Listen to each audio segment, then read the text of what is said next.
Sekeres and Price for Wednesday, May 13th. 2026 presentation of Bet365. You want to check out Bet365's 3-goal early payout. When your team goes up 3 goals, you get paid. It's that simple.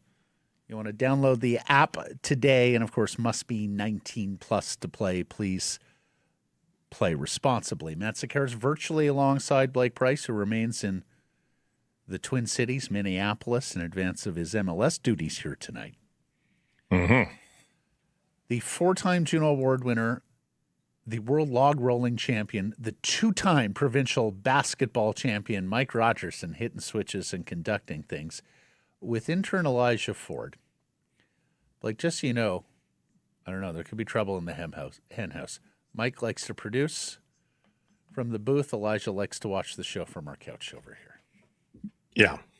We may have to mend relationships. Oh, really? Well, I don't know. Has there been a split? I don't know if there's been a split or not. Hmm. There was an about face here. They used to, work together in the booth. Now this one's out here. Daily poll question. And my goodness, have we fired some poll questions here this week? Because on Monday, we asked, do you want the Sedins to have decision-making authority? And then all these reports came out that the Sedins would be subordinate in this new fashioned Vancouver Canucks front office. Mm-hmm. Now reports to the contrary. Get to that in a moment. Will the Sedins and Ryan Johnson be able to change the Canucks culture? You can vote yes, you can vote no. Do so at the Sekeres and Price X and YouTube channels. Mr. Price, first crack, what says you?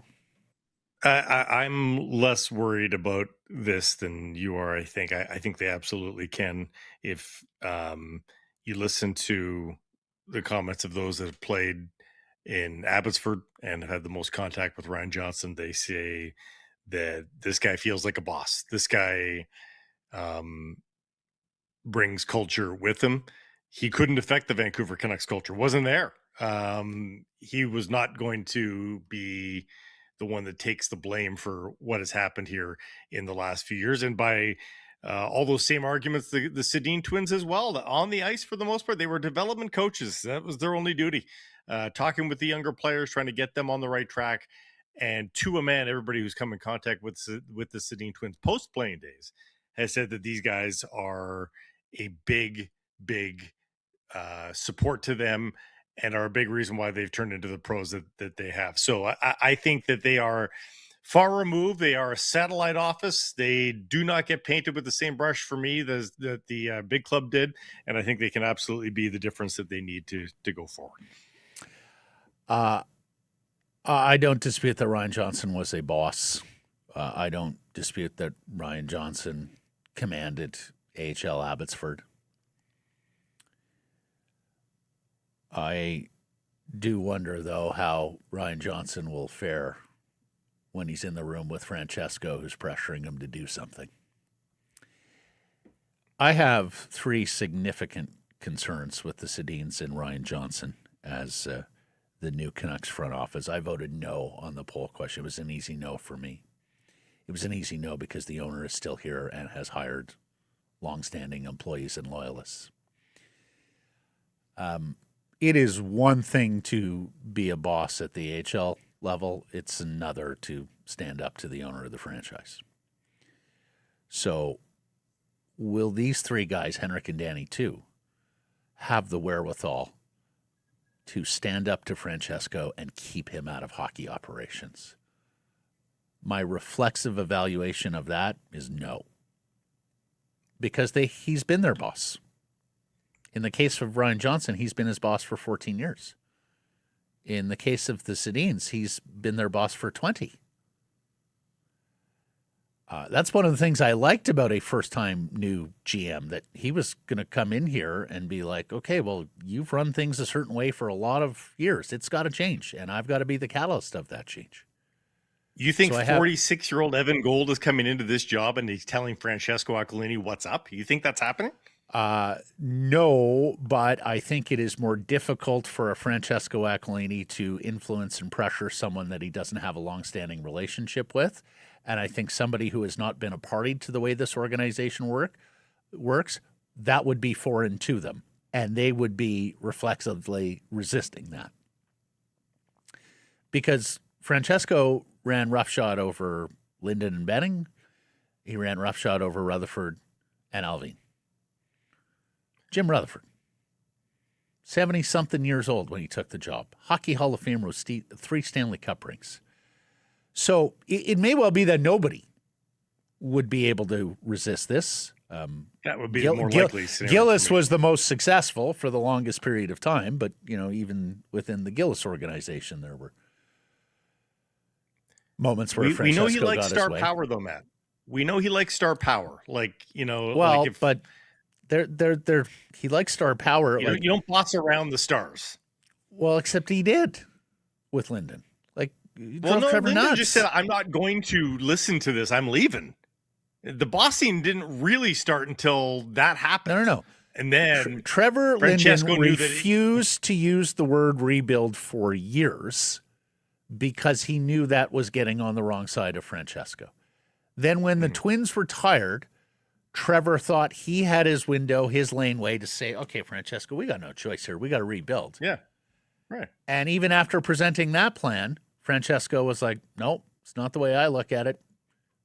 Trevor's out, Benning's in. Remember, they amicably parted ways. I wonder how amicable things have been in the intervening years. I think what Trevor tried to do in those early years, though, was sort of do what the Pittsburgh Penguins are doing right now. Oh, shit, we've got Malkin and Crosby. As long as they're here, we can't do full-blooded, full-throated rebuild. We got to try and hang around a little bit. And the Penguins did just that. The Canucks, of course, were not quite as successful, although they made the 14-15 playoffs, of course, trying to keep the flame alive a little bit. But that's understandable. As soon as Trevor Linden had the obvious laneway to say, okay, now it's rebuild time, and he was rebuked, he said, okay, then I'm out. You know, so I don't know that bossing around really notable for that. I mean, Francesco bullied Trevor out of the organization, basically. No, we're not going to run a rebuild. And then you'll remember Rutherford.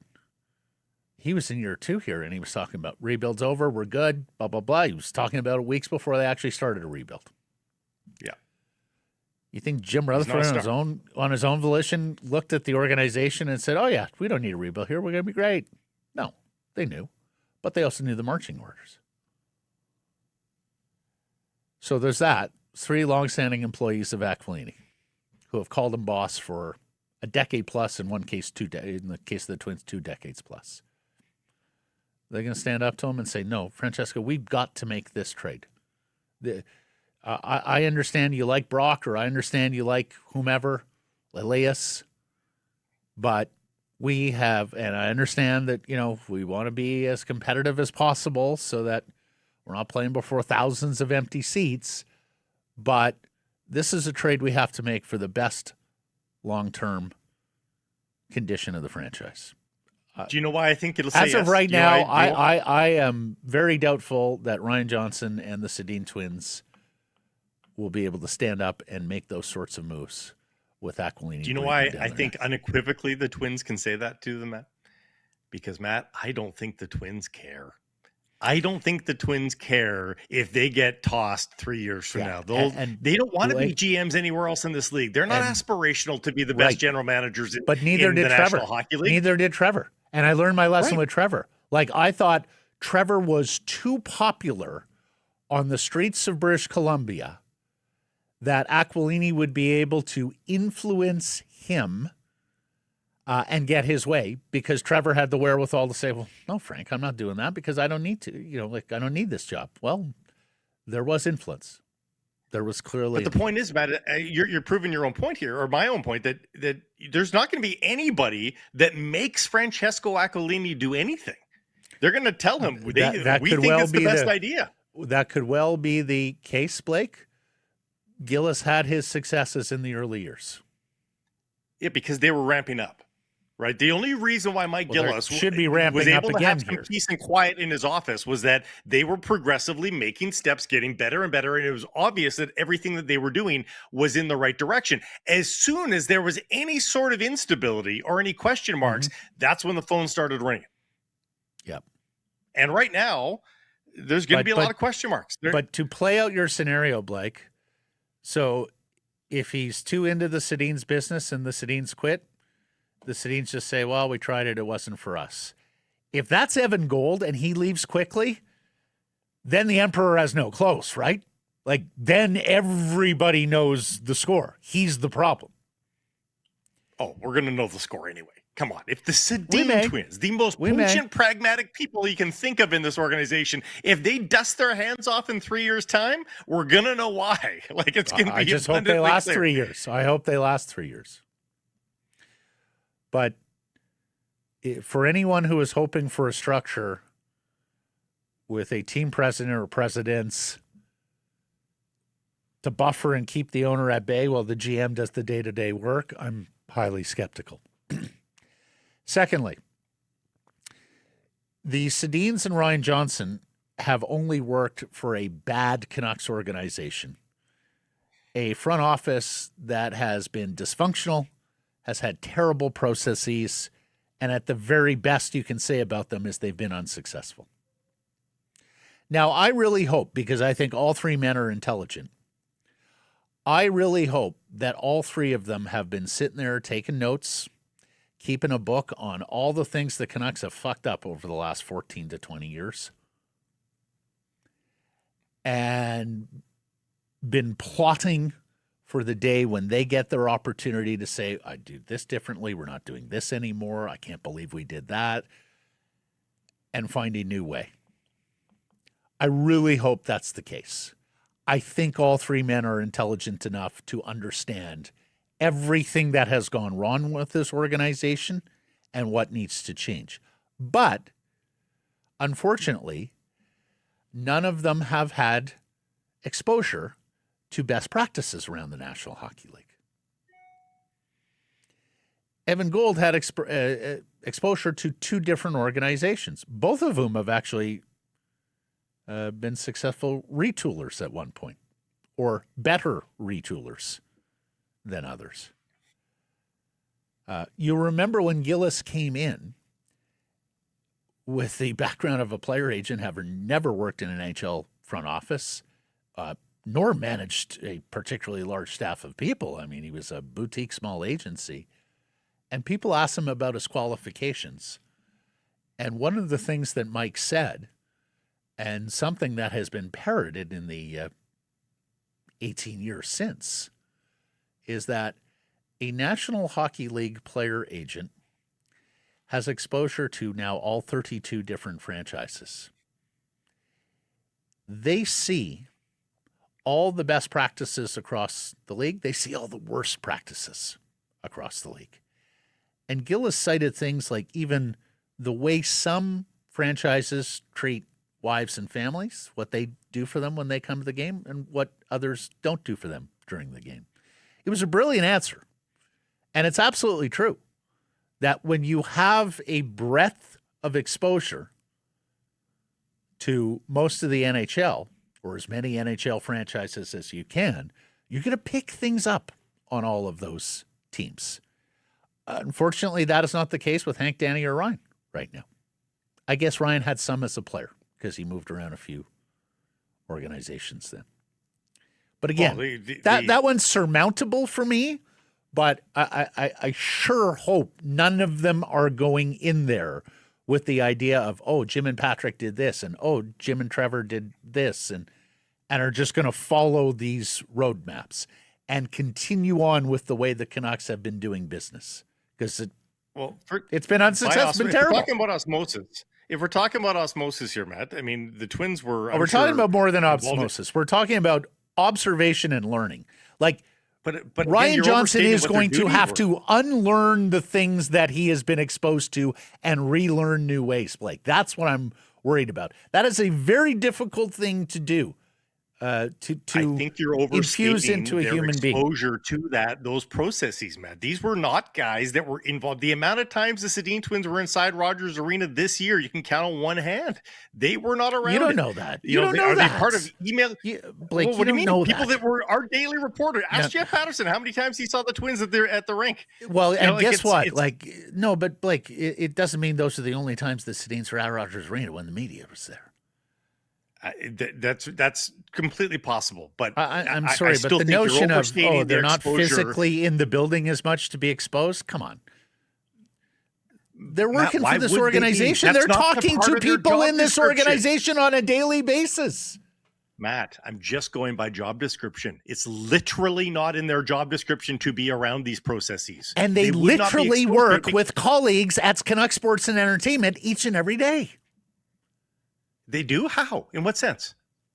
Well, because employees in a front office or on a coaching staff collaborate, Blake.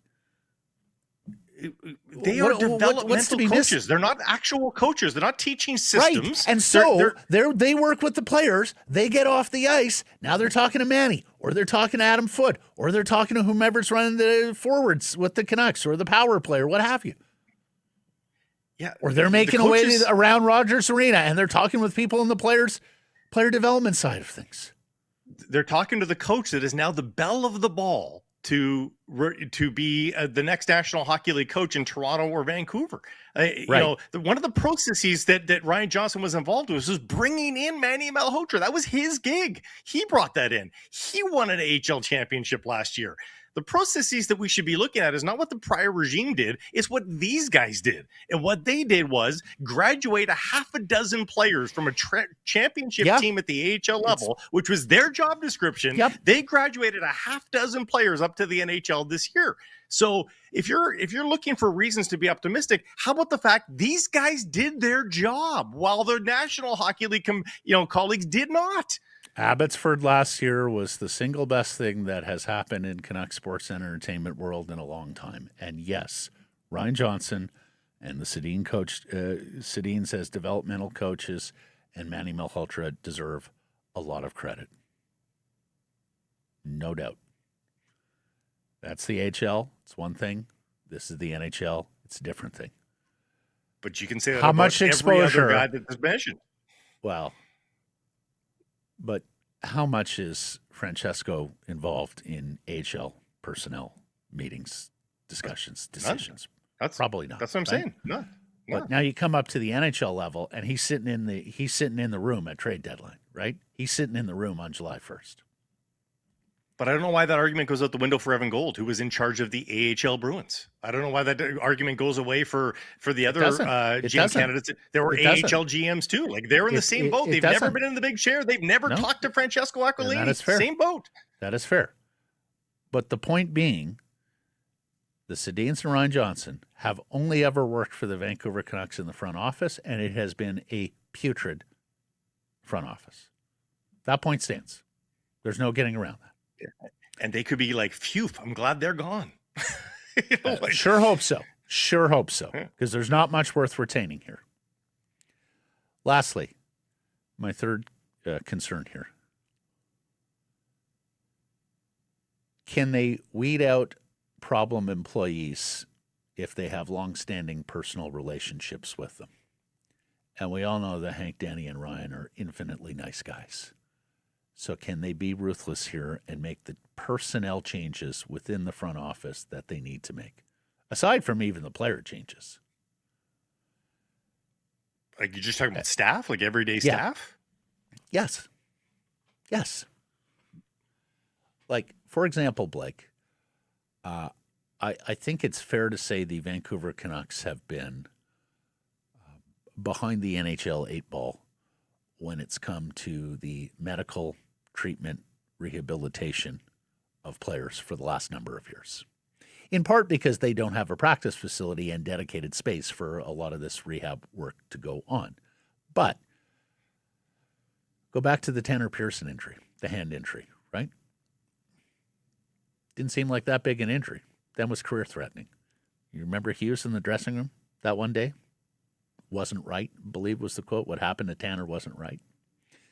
I don't think people appreciate just how big a blow that was to the Canucks operation, because when you have players who now start to doubt or question the expertise and competency of the medical people on hand to be able to deal with their injuries and get them back on the ice, that's bread and butter stuff, right? That's about their career. That's about them making a living. I sure hope in a department like the medical department, which has had Derek Forbert this year. Derek Forbert had a maintenance day, turned into a season-ending injury. I would be surprised if you have to make changes in the medical department. I sure hope that Johnson and the Sedins' relationships with some of the people in that department, which I imagine are longstanding and perhaps even close, don't come into play. That they're able to make the cold business decisions in terms of what is best for this organization, even if it's not necessarily best for my personal relationship with this person over here or this person over there or that person over there. Let's remember that the training and medical staff has undergone already massive changes since the playing days of the Sedins ended. The trainers that were involved with the Sedins are no longer there. Not the trainers, the medical trainers. I mean, those guys are no longer there. Many of those guys were excised a few years back. So I don't know that there's going to be my understanding is Rutherford was going to make more changes there if he had stuck around. Yeah, and what I would be interested in, though, Matt, is, and we've heard scuttlebutt already, that perhaps Michael Doyle is sliding over and taking over some more responsibility.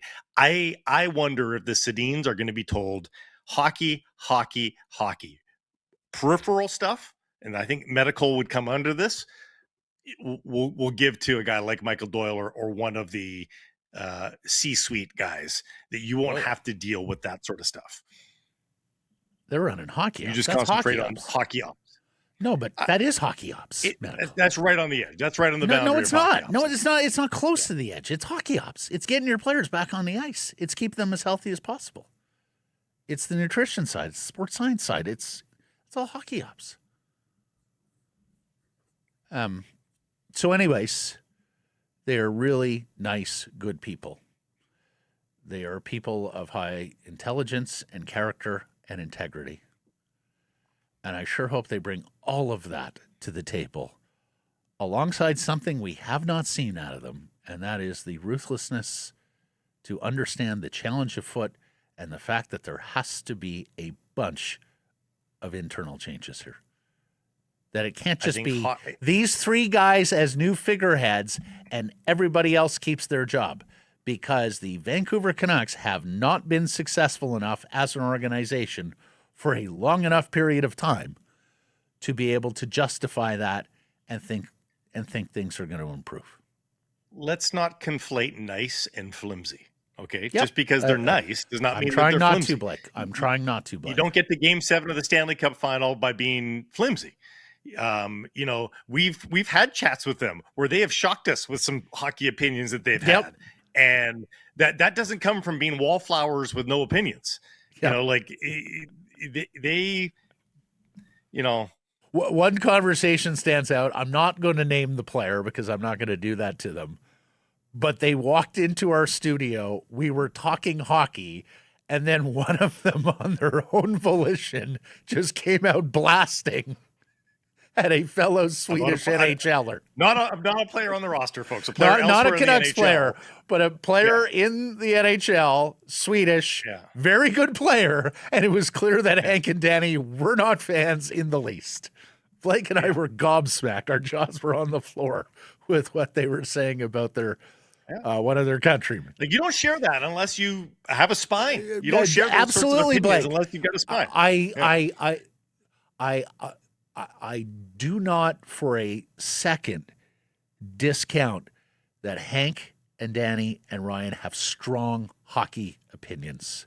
What I'm saying is they are stepping into a world where the culture has not been to allow the chief hockey decision makers to act on all of these opinions and have the free reign and autonomy to craft the organization as they see fit. That has not taken place since the early days of Gillis. So that's 2008, 2009. Yeah. That's what I'm worried about. Anyways, I have no. I'm not going to guarantee that the Canucks will have success under the Sedins and Ryan Johnson. I'm not bold enough to predict that these are the guys to unlock this all. But given the fact that I think are in agreement that there's no obvious rainmaker that was going to come in here, I think you would have these doubts about everybody fairly. Yep. I don't know. Yep. But I would have less doubts about people who are coming from other organizations who weren't subject to all of this for the last 12 years. Therein lies the key difference for me, Blake. Because people get comfortable. People learn things and then it's difficult to unlearn and relearn. You see that across all of society. All of the business. I think world. Ryan Johnson and the Twins this is the way we do things. Oh, this guy wants to do things different. Then the key question comes, can they adapt? Are they agile? Both mentally, they understand it, and then in practice, can they execute? So Matt, if these are the sorts of things that I worry about with these three guys because of what they've been exposed to, that I wouldn't have as quite a acute worry with others who have come from better run franchises. I've had worries like that about organizational regime change in teams, and this goes across all sports. When you're a good team trying to get over the hump, if you're an 88-point team that makes a managerial change because it's been too many years of 88 to 92 points and you're trying to get over the hump, then I worry about things like you're saying, like, they're going to keep these guys around because, we're still good and there's still some things we want. This team is on rock bottom. They are splatted on the concrete floor. I don't think anybody walks into this place going, we just need a little tweak here. Like who? These guys are way smarter than that, Matt. Nobody's. Blake, I hope so. But it's one thing. Again, it is one thing to recognize it. It's a second thing to execute it, and it's a third thing to execute it within the environment that Canucks Sports Entertainment has been over the years, and in my view, will continue to be so long as Francesco is the chairman and Michael Doyle is the president. Mm-hmm. Anyways, yes or no? Will the Sedins and Ryan Johnson be able to change the Canucks culture vote at the S&P, X, and YouTube outlets? Mike, break the tie.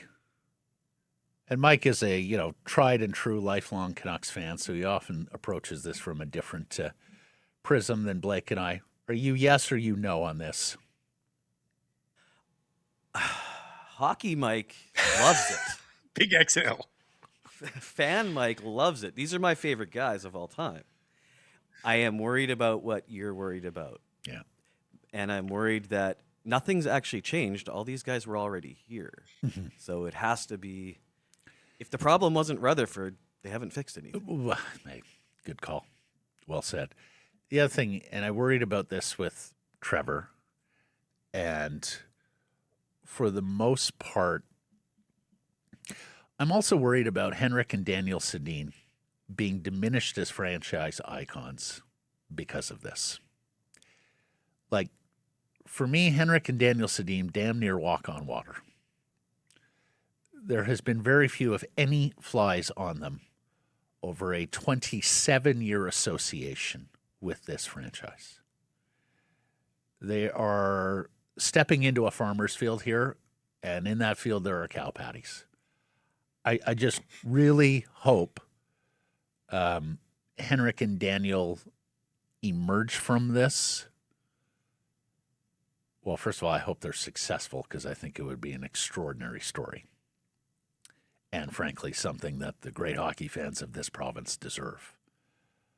But even if they don't, and look, very tall order, this is the front end of a rebuild. We've seen with Buffalo, we've seen with others, rebuilds can go on an awfully long time, especially if you're not lottery lucky.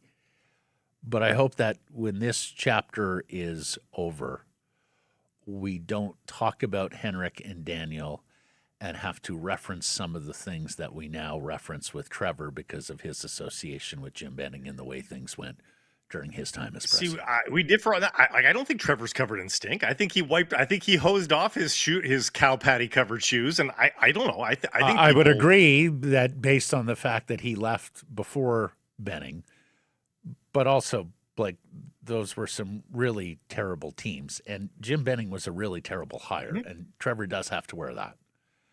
And of course, Trevor was estranged from the franchise in the immediate aftermath of him leaving as president of Hockey Operations. He has now come back in the ceremonial, ornamental franchise icon role, but that's also because of the quality of the person that Trevor is and how nice he is. And I see a lot of similarities with Hank and Danny. I would never want them to be estranged from the Canucks organization. Okay, let's get to our top story, brought to you by Yellow Dog Brewing, Neighborhood Brewing, Foolish Winery. Taking shape, Canucks slowly forging a new front office of familiar names as longtime loyalists set to ascend and continue this rebuild. So the big news since we signed off yesterday, and Elliot Friedman was on it saying it's going to be the Ryan Johnson with the Sedins. I might have understated the Sedins' role. I think it's possible the Sedins could be above Johnson on the food chain. And then Dhaliwal chimed in saying the Sedins as co-presidents with Johnson as GM. Reports were that Johnson was Jim Rutherford's preferred candidate when this process started, just not ownership's. That the Twins will outrank Johnson, I think only substantiates those reports. That Francesco wasn't keen on Ryan Johnson as his standalone head of hockey operations, and that the Twins have been called into duty and placed above him on the organizational ladder, which could be the buffer that Ryan Johnson needs, right? To not be unduly influenced by ownership. We'll see. It's been quite a flip-floppy 48 hours. We go from Gold on top to Johnson getting the job to the Twins getting the job and Johnson underneath. Like three different regime changes in 48 hours. It's like... And as somebody said to me last night, this whole chapter with Gold, Johnson, the Twins, and then who is the perfect microcosm for how Francesco manages. Yeah. It's by whim. It's by urge. It's by today's inclination. I'll say it's this not too, like Matt. this was thought out or, devised over a long period of time, with data. It was, this Gold guy wants to bring his own people. It's going to cost me money. The Twins don't really want to work for him. I'm not really comfortable with Johnson as my head of hockey. What are we going to do? Okay, let's put the Twins in at president. Let's put Johnson in at GM. Somebody said to me, welcome to Canucks world on the inside of that building and how it operates. If the chairman gets up that day and makes a decision, I want this reporter escorted out of the building, foot soldiers go and do the bidding, even when everybody outside of the chairman understands that's going to be tough. That's not the right call. That comes with collateral damage. Well, this is how it works. The golden rule, the man with the gold makes the rules. If everybody believes in the owner, guess what also doesn't get out? All of these leaks and information bits. Yep. If you are a loyal foot soldier because you believe that this is the guy to take you to the promised land, guess what? The gold stuff doesn't come out in the first place. And it doesn't appear like it's a flip-flop. Now it looks like there's been turmoil and soap opera over the last 48 hours. Meanwhile, if this place is locked down and everybody's pounding their chests of we are all Canucks, none of this stuff gets out and we don't get the flip-flopping soap opera. Granted, it may not be apples to apples because it's a Sunbelt market, but when have you ever heard a contrary word about Jeff Vinnick and his stewardship of the Tampa Bay Lightning? Where do you hear about the ownership problems? Vancouver, Edmonton, Ottawa, and certainly back in the day when Melnyk was running it. And guess what, Blake? You used to hear a lot about Montreal as well. Do you hear contrary words about Jeff Molson these days? No, not so much, huh? Turns out Jeff Molson made some really astute hires in Gordon and Hughes. And frankly, an outside-the-box hire in Hughes as well, who went on to make an outside-the-box hire in Marty St. Louis. I thought it was fucking laughable when they hired Martin St. Louis as their head coach. I'm like, guys coaching AAA in Connecticut? You can make him the head coach of an NHL team? Turns out Marty St. Louis, much like Wally Buono, and there's been some others around over the years that we've watched and studied, was just natural-born coach and leader.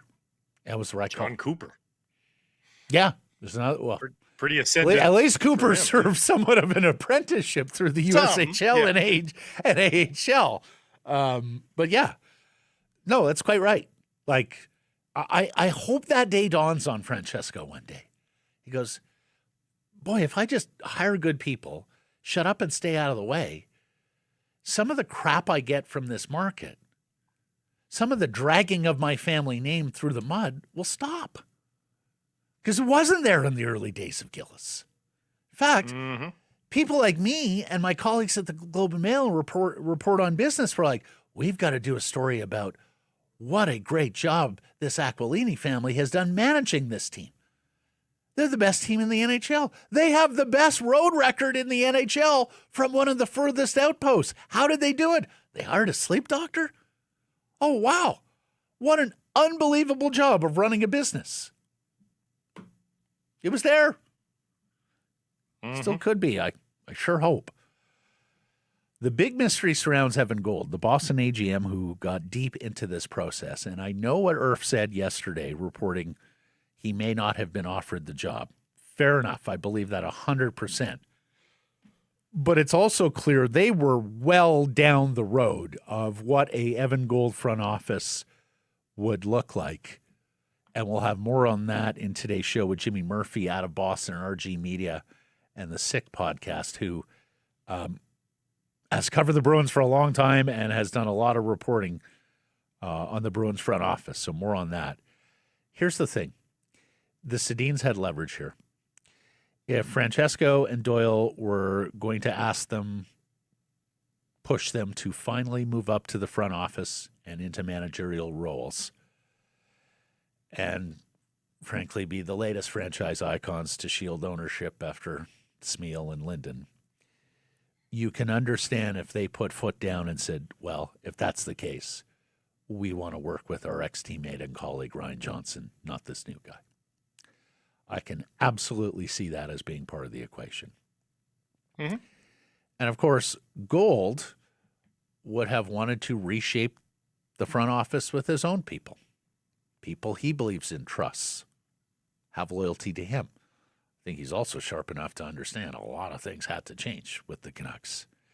So hiring a new flight of executives, dismissing those who are already there, that comes with a cost. Dhaliwal had reported Canucks were not paying big bucks to fill this GM opening. Alvin and Benning were exactly the most handsomely paid NHL GMs. Gold regarded as one of the toughest negotiators out there in the NHL. His father is a well-known criminal defense attorney in Toronto.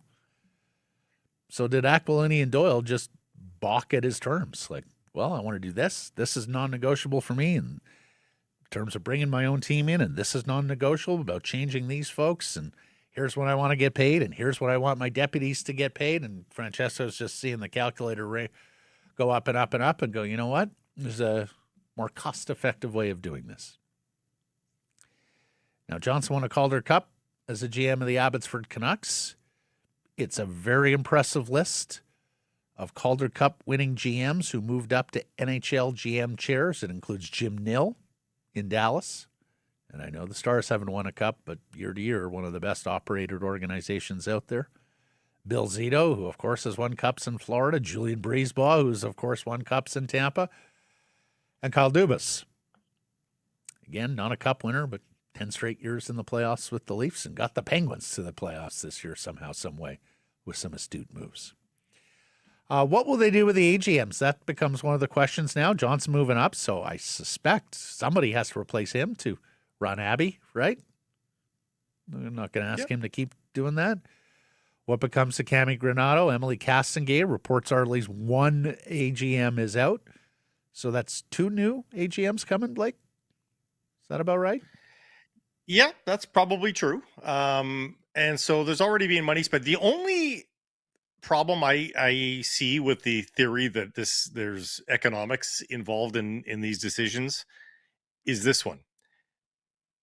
If under the previous power structure, the Sedins were going to be senior advisors, say, and more satellite on the side with Evan Gold as the final decision maker. If that was where it was, okay, the Sedins are at price tag X. The Sedins being asked to be the face of this franchise, being asked to be the final decision makers of this team. I think people are kidding themselves if they think the Sedins are rolling out of bed for anything less than what is commensurate with this position of being a president of the National Hockey League. Again, Sedins don't need this. They come in as cheaper than most presidents, and I don't think they've ever been motivated by money, Blake. I hear what you're saying. I hear what you're saying. I think it's only right. Their lifestyle choices do not mean taking the stress and the full-time rigmarole of the NHL. They're still not giving the Canucks a deep discount on 2 guys joining the president's office. I would disagree with that. And I would disagree with that based on what Uffe Bodin told us on Monday, the Swedish hockey journalists. Their kids are of the age that they're now out of the house. Like Walter's playing soccer over in Europe. Mm-hmm. You'll know this in a few years. When the empty nest is upon you, you need a challenge. You need something to do every day. When it's no longer picking the kids up and dropping the kids off and going to soccer practice and horse riding. But they always told us down in the Southlands was to go, when the kids were old enough, they were planning on going back to Sweden. So if this plan is to hold them back from that original game plan to go back to Sweden when the kids are done, okay, you got to pay for that. Okay, I don't think they're coming. They're not. I'm not saying they're going to be the highest paid presidents in the league. I'm not saying they're even in the top third. But you're not getting them for free. You're just not. Blake, we spent 30 minutes debating the poll question. I am not going to spend any more time debating you on Sedin compensation because really it doesn't matter. Well, no, this is the crux of the matter is that they made an economic hire. I dispute that this is an economic hire. The in-house people were always coming cheaper than the outside people, I think. You think Evan Gold was going to be more expensive than the Sedin twins? I patently disagree. No, patently disagree. I mean, more expensive, no, because if there's 2, there's 1. But I think what Evan Gold presented probably came at a cost, a significant cost, because it meant hiring people from other organizations. And if you're going to jump ship, you typically jump ship for more money. And I think it was also going to come with having to pay out people who are on contract here. But again, neither here nor there. It's Francesco's money or it's Hank and Danny's money. They all have plenty of money. We no longer need to debate their bank accounts. Let's get to Coach in a second, but first, word from Yellow Dog.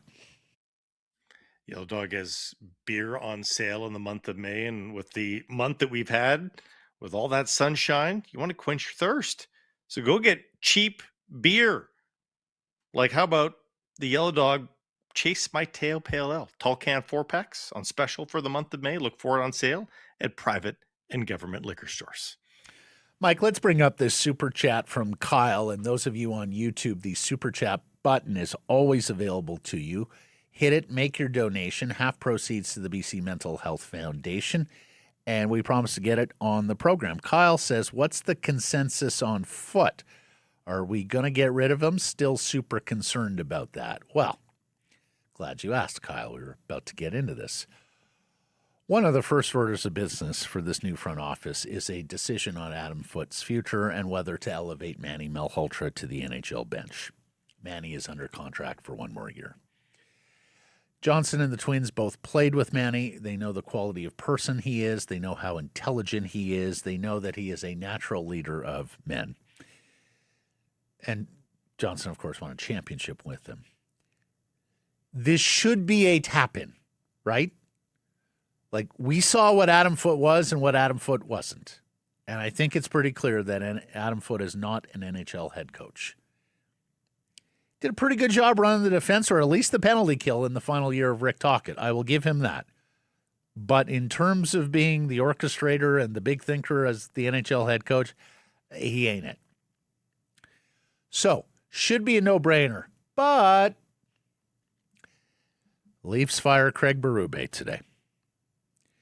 Manny has worked in the organization, Leafs organization. He's also wise enough to know the problems with the Canucks and the long rebuild road ahead, not that those factors aren't at play in Toronto as well. That said, and I hate that we have to get back to finances here because Blake may get stuck on it again, but the Leafs typically pay better than the Canucks. Can we agree on that, Blake? They have opened the coffers, but for guys that demand it. Mike Babcock was going to command that. That's why they paid him that. If you're in a competitive marketplace for Manny Malhotra services as head coach, do you believe the Toronto Maple Leafs will outbid the Vancouver Canucks? That's probably a safe bet, yes. Okay. I'm glad we can. Although, Matt, go read. Here we go, Mike. Listen up. Oh, fuck. You can't put the blinders on here, Matt. What Keith Pelley is being criticized for right now is gasp, not spending. That's what his criticism is. You are right about this. I heard one of the first things that Keith inquired about when he took over is, how come the Raptors have like 18 fucking assistant coaches? And honestly, as somebody who's covered the NBA, I can't believe it myself. How did staffs in the NBA get to a coach for every player or a coach and a half for every player? Nevertheless, not our quarrel. So, will Francesco step up with Wallet to keep Manny, given he's already gone cheap on the front office, or at least that's what some believe, and is already paying a lot of people not to work? It would be a massive red flag. In fact, it would be such a big red flag, it would be red flags atop Cypress, Grouse, Seymour, and Shangri-La down here. If Ryan Johnson and the Twins say, we want to hire Manny Malhotra as our head coach, we think he's ready, he's a proven winner down there, blah, blah, blah, and Francesco goes, no, I don't want to pay Adam Foote 2 years not to coach. If your first order of business and decision is to elevate a bright young coach who may be in demand by your competitors and the owner stands in the way, then we know exactly what we're looking at in the Sedin-Johnson regime.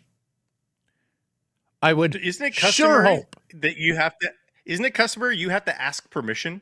Like if Manny's under contract, even though don't you still have to ask? This is, I believe, yes, but by the same token, some of these contracts at the very least should have out clauses that when it comes to a promotion, and an NHL head coaching job is clearly a promotion from an AHL head coaching job, that you have the wherewithal to be able to take those interviews and make those moves. I wonder if those. It's the difference sometimes between courtesy call and permission. I'm not sure what the details are on Manny's contract. Rutherford was clear that nobody in the organization would be given permission for anything until the front office was settled. Right. We're on the verge of being settled with the front office.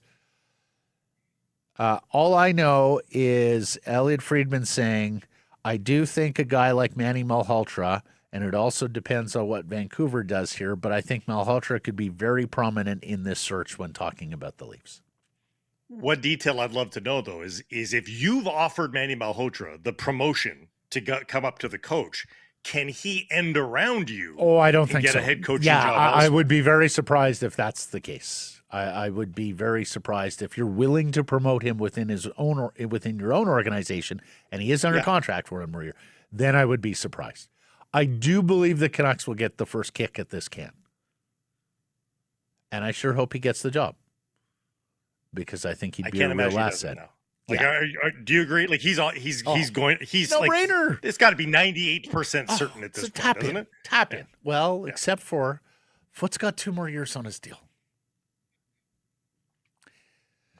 And, of course, then there's that faction of Canucks fans who are like, no, we want Foote, tank commander. We want a chance at Landon Dupont and Alexei Joseph and all the best prospects in next year's draft. They're the going to Manny be might bad be still. too Don't worry, good to her. folks. I think that They're as going well. to be bad. Don't worry. Canucks prospect Gabe Sherratt, winger with the Kitchener Rangers. Another goal last night in the OHL final. A breakaway backhander. He goes top shelf. He has scored in each of the last 2 games, including the game winner in Game 3 in overtime. Kitchener has punched its ticket to Kelowna and the Memorial Cup later this month. Sherratt finished the OHL playoffs with 11 points in 18 games. He's had a marvelous season. He's already a signed prospect for the Canucks. I suspect he will be jumping up those Canucks prospect lists that you see. On the other side of the equation, Prince Albert loses 2-1 to Everett in Game 3 of the WHL final. Braden Coots, primary assist, 6 shots. He's a -1. Game 4 also in Prince Albert. That's also 4 points now in the series, though, for Coots. Yeah, So that's he's putting his best foot forward. That's pretty good. Certainly want a point per game for that guy, right? At the WHL level. Like, he should absolutely be a point per game guy if he's going to be a future NHL second-line centerman. Wanted to look at this. This is on the draft side of things. We talk prospects every single day here on the show, folks. We made that promise to you at the end of the Canucks season. We know it's about the future. We know it's about young guys and prospecting. Rebuilding. Yeah, we're rebuilding our show. If they won't, we will. This is the top 30 draft prospects from the new NHL E model. Now, E stands, if you're not familiar, E stands for equivalent.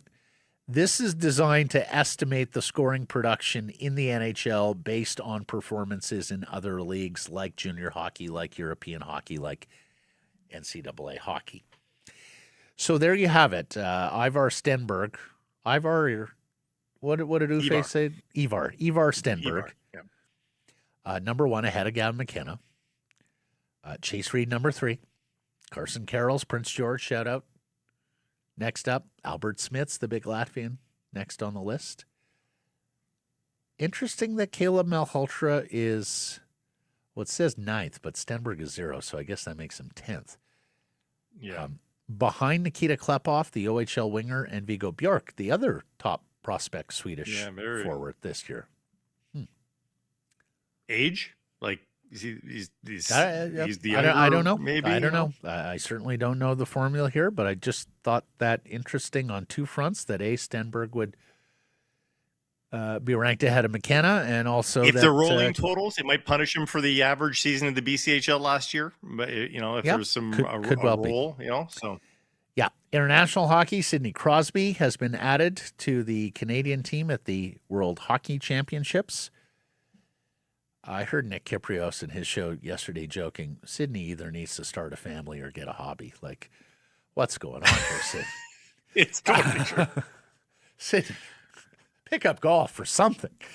Well, I don't know if he goes if Matt Barzal has to opt out. Well, that's it. Coquitlam's Barzal opts out, Yeah. but like Sidney Crosby is injury replacement at the men's worlds in an Olympic year.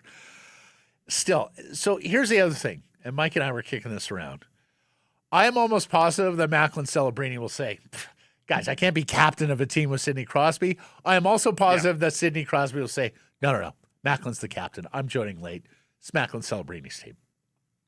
100%. I see that scene as well. Now, it may ultimately be that Macklin just rips it off and physically puts it on him. I could also see that, but we'll see. That was my next point. I don't think it matters. Because I think if you're Porter Martone in that room, you're looking over and going, oh, wow, Macklin Celebrini. Boy, he was great at the Olympics, MVP candidate, but kind of a peer, right? A couple of years apart, may even know him. Yeah. Holy shit, Sidney Crosby just walked in the room. I'm not going to say anything to Sidney until he talks to me. I think that level of gravitas between the two of them with the rank and file of this Canadian Worlds team will be at play. What a Canadian interaction that would be. No, sorry. No, you be captain. No. I don't want to impose. You're not imposing. Okay, I'm sorry if there's a sniff of me imposing. I'm sorry that you feel that way. Yeah, exactly. Don't feel that way. I am a little surprised that Sidney is playing, though. He got hurt at the Olympics. Remember, he missed the gold medal game. Yeah. And like the Penguins were actually a playoff thing this year, and I suspect want to be a playoff thing again next year. So I'm really surprised that Sidney made this call, but he's Sidney Crosby. He just needed to make sure Canada won something. That's right. He was like, I missed the gold medal game, and we didn't win. We are not losing another gold medal in international hockey this year. Not I've already said they're the watch. favorites. Like that now, even more overwhelming my favorites. goodness. Like, give them the gold medal now. We can all stay home. Of course, Blake will lose that big freelance check for all the play-by-play. Let's get to today's menu. It's brought to you by Greta. Fantastic spot to catch the games. It's a pregame, postgame. You're mere steps from the arena or the stadium. And if you're planning your own private party, check out Greta. You're going to absolutely love the setup there. They have this riser in the back of the bar. It's got its own bar, so you get your own personal service back there. Screen surround. Watch whatever game you want. You got some of the arcade games there, and then the arcade opens up to you in the rest of the bar. Plus the menu, fantastic food, and it's totally unpretentious. You're not going to have to explain to your guests, oh, what is that? What is that? Try the Smash Burger. For more info to book your event, go to gretabar.com, Greta 50 West Cordova. Let the games begin. We're going to talk to Frank Corrado. Is Frank Corrado next? We're going to talk to Frankie next? Or is no, we're Jimmy going to next? Boston first. Oh, okay. We're going to go to Boston first, and Jimmy Murphy of RG Media and the Sick podcast, who's been covering this Evan Gold Canucks story from the Gold and Boston end of things. And then Corrado's going to join us. Frank obviously knows Ryan Johnson and the Twins, played with them here in Vancouver, knows of them. Long-standing there, so we'll talk to Frank about this new front office, as well as Gabe Sherratt, because he's doing the Memorial Cup, and he's a former Kitchener Ranger who has kept eye on the OHL final. Later in the program, well, all the Whitecaps news, and my God, is there a lot of Whitecaps news with the big meeting today. They're on the pitch in Dallas tonight. You've got BC Place news with the grass. You have prospective owners or investors or organizers coming out of the woodwork. You have the salaries disclosed for the Whitecaps players and MLS players. So lots to digest there, including some Canadian men's national team notes, now less than a month out from the World Cup. We got some football, Lions training camp, NFL schedule. We got some baseball with the Vancouver Canadians, and the Jays still suck, and the M's still own Houston. And we got a really sad day in the NBA on top of the second golf major on the PGA Tour. All that coming up later in the show. Time now for our Bet365 bets of the day. Blake, did you get a win last night? I did not. Did not get a win. I but will I'm going to go get one first. tonight. Okay, I will go first then. Emmanuel Sabby did not start the Caps game on Saturday against San Jose. It's 3 games in a week, so plenty of rotation is at play for Jesper Sorensen here. We expect him to feature tonight. And with Thomas Muller likely not to go the full 90 minutes coming off that illness, Brian White, potentially another guy who is subject to some rotational minutes here tonight. I'm expecting Sabby to be involved in the attack. He's plus 120 for a goal contribution tonight. So either he scores or he assists. If Sabby is a part of a goal, it's paying plus 120. The Colorado Avalanche are looking at the Carolina Hurricanes, who may have FO'd to Turks and Caicos. Who knows? They've got so much time off in between series. And the Colorado Avalanche are thinking to themselves, we want some of that. I think they're going to be heavily motivated. At home, wrap this thing up, get some rest before the conference final. Good shout. Empty net goal. Colorado minus 1.5 gets me plus 115. This segment, a presentation of Bet365. Tired of waiting for the end of the game to get paid? Ready to move on to the next puck drop? That's why Bet365, an official partner of the NHL, has 3-goal early payout. If the team you're riding goes up 3 goals at any point in the game, they pay your bet out early. Hockey moves fast, and now with 3-goal early payout, there's one less thing you have to wait around for. Bet365. Download the app. See what early payout's all about. Jimmy Murphy is next.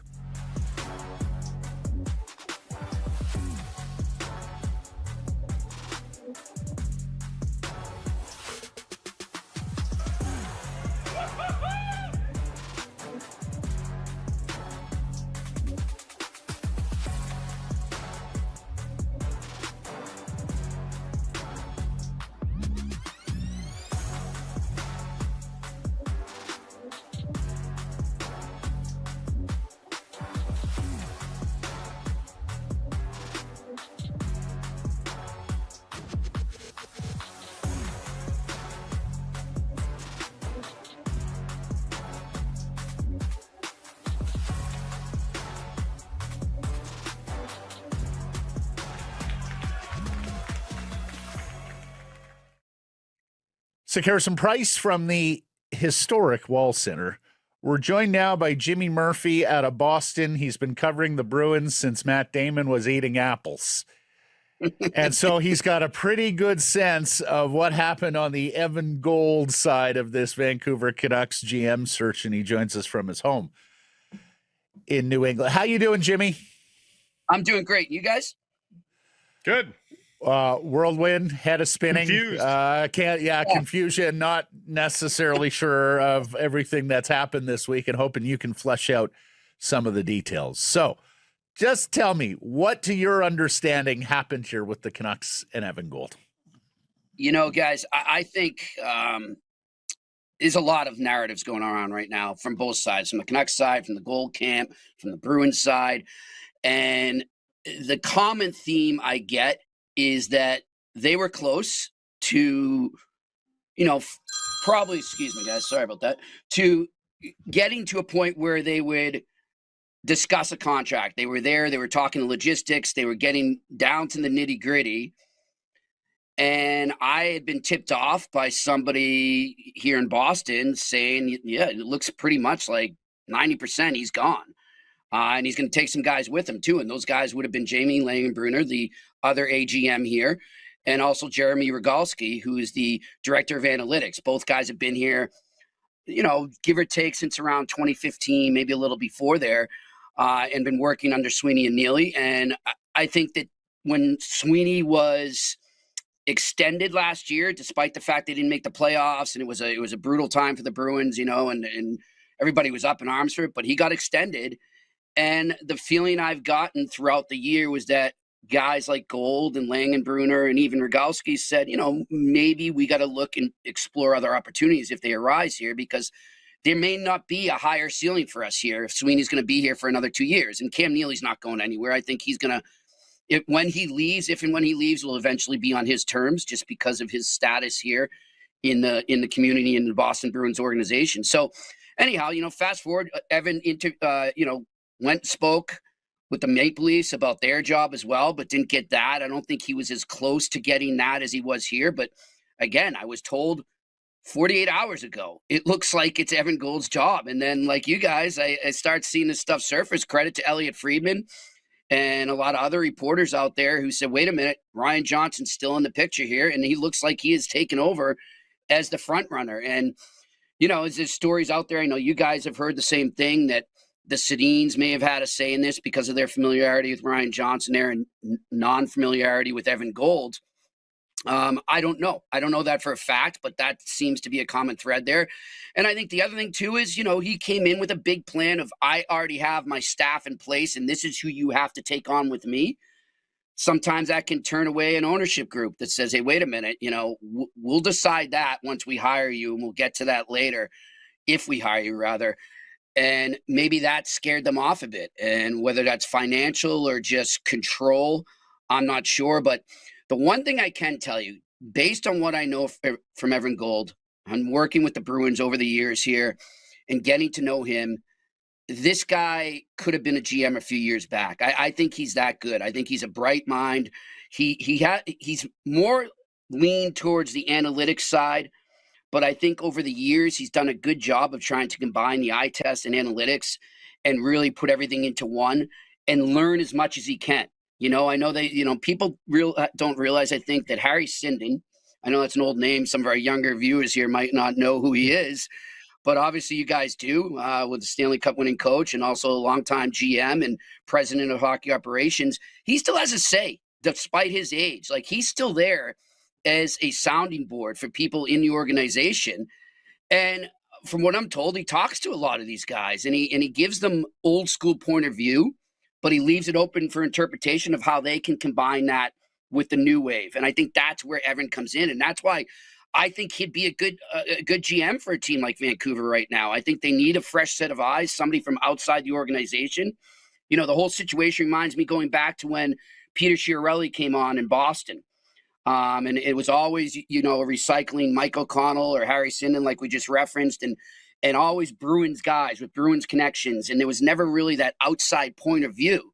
And I think sometimes a lot of organizations get caught up in that and that's where they fall into a rut. So that's why I think that if they had brought in Evan, and this is no knock on Ryan Johnson, I'm just saying I think it's a fresh, objective set of eyes and ideas that could have helped them, but they made their choice. Is there a chance the Bruins raised a stink about the pilfering of 3 bodies here? Because you can change the titles. You could have made Gold the president and the other guys co-GMs, but everybody would have known what's up, and it would have really just been a lateral move for Rogalski and Langenbrunner. Is there a chance the Bruins peeled off a phone call and said, guys, you can't do this? You know that. I don't know if that happened. What I do know is that Evan Gold was given a blessing to look for other opportunities a while back. When this regular season ended, even before the playoffs, he was given the blessing of the Bruins. We admire what you've done for us, and you've earned it. If you can't get it here, then go look somewhere else. As far as bringing on the other guys, I think you could be onto something there. Maybe that wasn't part of the understanding that they had with Gold when they said, go forward and take these interviews and see what you can do. Maybe that wasn't discussed at all. I don't know that for a fact, so I'm not going to say that is truth, but it makes a lot of sense. And it does, make sense with the way things unraveled here. Maybe that was part of the reason it went south. Who knows? But I think based on what I'm hearing, though, guys, the reason for the last minute, and I won't say last minute decision because I think Ryan Johnson was in it all along, but the reason they went away from Gold, I think, came from the Vancouver side and not necessarily the Bruins. One of the things we've wondered, Jimmy, and maybe you can help fill in the gaps here, is how Evan Gold obviously interviewed pretty well because he got along the process with Toronto. He got along the process with Vancouver. So clearly he has impressed people in the rooms. How strong-minded is he? Like, how do you think he would have reacted if the Canucks said, well, we understand what your vision is for the front office with your people, but we want you to work with the Sedins? Those sorts of things being thrust upon him in the interview and potentially to take the job. How do you think he would have reacted to those sorts of dynamics? I think he would have been flexible for sure. Just knowing him, like this is a guy who's very even-keeled. And as I said, very open to different ideas and not just his own. He's not stubborn. He's not going to say it's my way or the highway. So I would have thought that would have been amicable. I would have figured that he would have said, okay, yeah, let's explore. Let's work together and figure this out together. But I don't know. What I'm trying to get is how insistent he was on having those 2 coworkers from Boston come with him. I think he wanted that. I think it was part of his plan. But I still haven't got to the bottom of whether that was indeed a deal breaker, whether from his point of view or Vancouver's. If I had to bet, I would say it came from Vancouver's because they were probably looking at it like, wait a minute, man. That's financially, this is maybe not what we were planning on. And also, we do want the Sedins to have a major, if not the last word here, and be on an even keel with the GM and say, look, we have a huge influence here, and this is what we like, and this is how we should do this going forward. So I would think that would be more on the Vancouver side if that was the case. What's more likely in your mind, a promotion within for Evan Gold in the Bruins organization, or him flying the coop and being a GM somewhere else in the very near future? Maybe in Nashville, who knows? Yeah, that's the big question here now. And as far as I know, he has not been in touch with Nashville further than inquiries and, just kind of feeling out process. But I don't think it got much further than that. Now, did they circle back and do that? I don't know. I keep hearing, I'm sure you guys have heard it, that Nashville right now seems to be waiting on somebody that is still involved with the Stanley Cup playoffs. I might look at maybe a guy whose name came up in Vancouver and is with the Anaheim Ducks and Mr. Madden. I would think maybe that could be a possibility there. But I think as of now, the plan is to see what develops more in the offseason here, because it seems like we're getting firings and changes every week for the last 2 months. We got another one today, obviously, in Toronto behind the coaching bench. So I think he'd explore other opportunities if he came, but if not, he goes back to the position he was in with the Bruins. Now, my question, though, is, and one that I haven't heard asked in Boston here, and I'm trying to get to the bottom of, is have the Bruins been working on a backup plan if and when these guys were to leave? And if they had gone, did they have people they were looking at to bring in and fill their roles? I don't know that yet. And that's what I really want to get to the bottom of, because then I think that sort of dictates the future of the guys that we're thinking about leaving and how long they'll still be there. Moving along, Jimmy, expecting an active offseason from the Bruins? I am, but as with many teams, just because it's a weak free agent market and it got a little weaker yesterday up the middle with Charlie Coyle signing an extension in Columbus, I think they're going to go the trade route, but they feel like they have some good artillery. They've accumulated some first-round picks. I think, Mason Lohrei's name has been out there. He was almost dealt midway through the season for Rasmus Andersson before Andersson went to Vegas. So I think he's out there for a team that maybe has a center, and maybe they could pitch Lohrei and a pick, or a Lohrei and a prospect there. But they're going to be as active as they possibly can to shore up the middle. They finally recognize that, and obviously you guys are familiar with him, and I think he's a great player, but by no means did I ever think he was a 1C. And I don't know why the Bruins couldn't figure that out, but Elias Lindholm is not what they thought he was. And he's a solid 3C, I think, on this team. But they need to shore up the middle in terms of the 1-2 punch there. And when I say the 1-2 punch, people say, well, what about Higgins? He's coming. Isn't he going to be part of the center mix? I don't think he starts at center. I think he's on the wing to start next year if he makes it out of camp. I don't think they think he's ready to be a top 6 center in the NHL yet. We'll see how much strength he builds up during the offseason, but they've got a lot of work to do up the middle when it comes to that. And I think they'd like to shore up some depth on D as well. There's not many Vancouver people who root anything Bruins, but I think there were many people here rooting for the Bruins to get that Leafs first round pick. Oh, gosh, this right? year. That must have been a devastating blow to see, as much as it was here in Vancouver, in Boston, to see that Leafs number turn up with the first overall pick. Yeah, it was. And I think, that was sort of like, and credit to Don Sweeney that he was able to orchestrate the trade that way, that he was in position to get that pick if it had fallen the right way.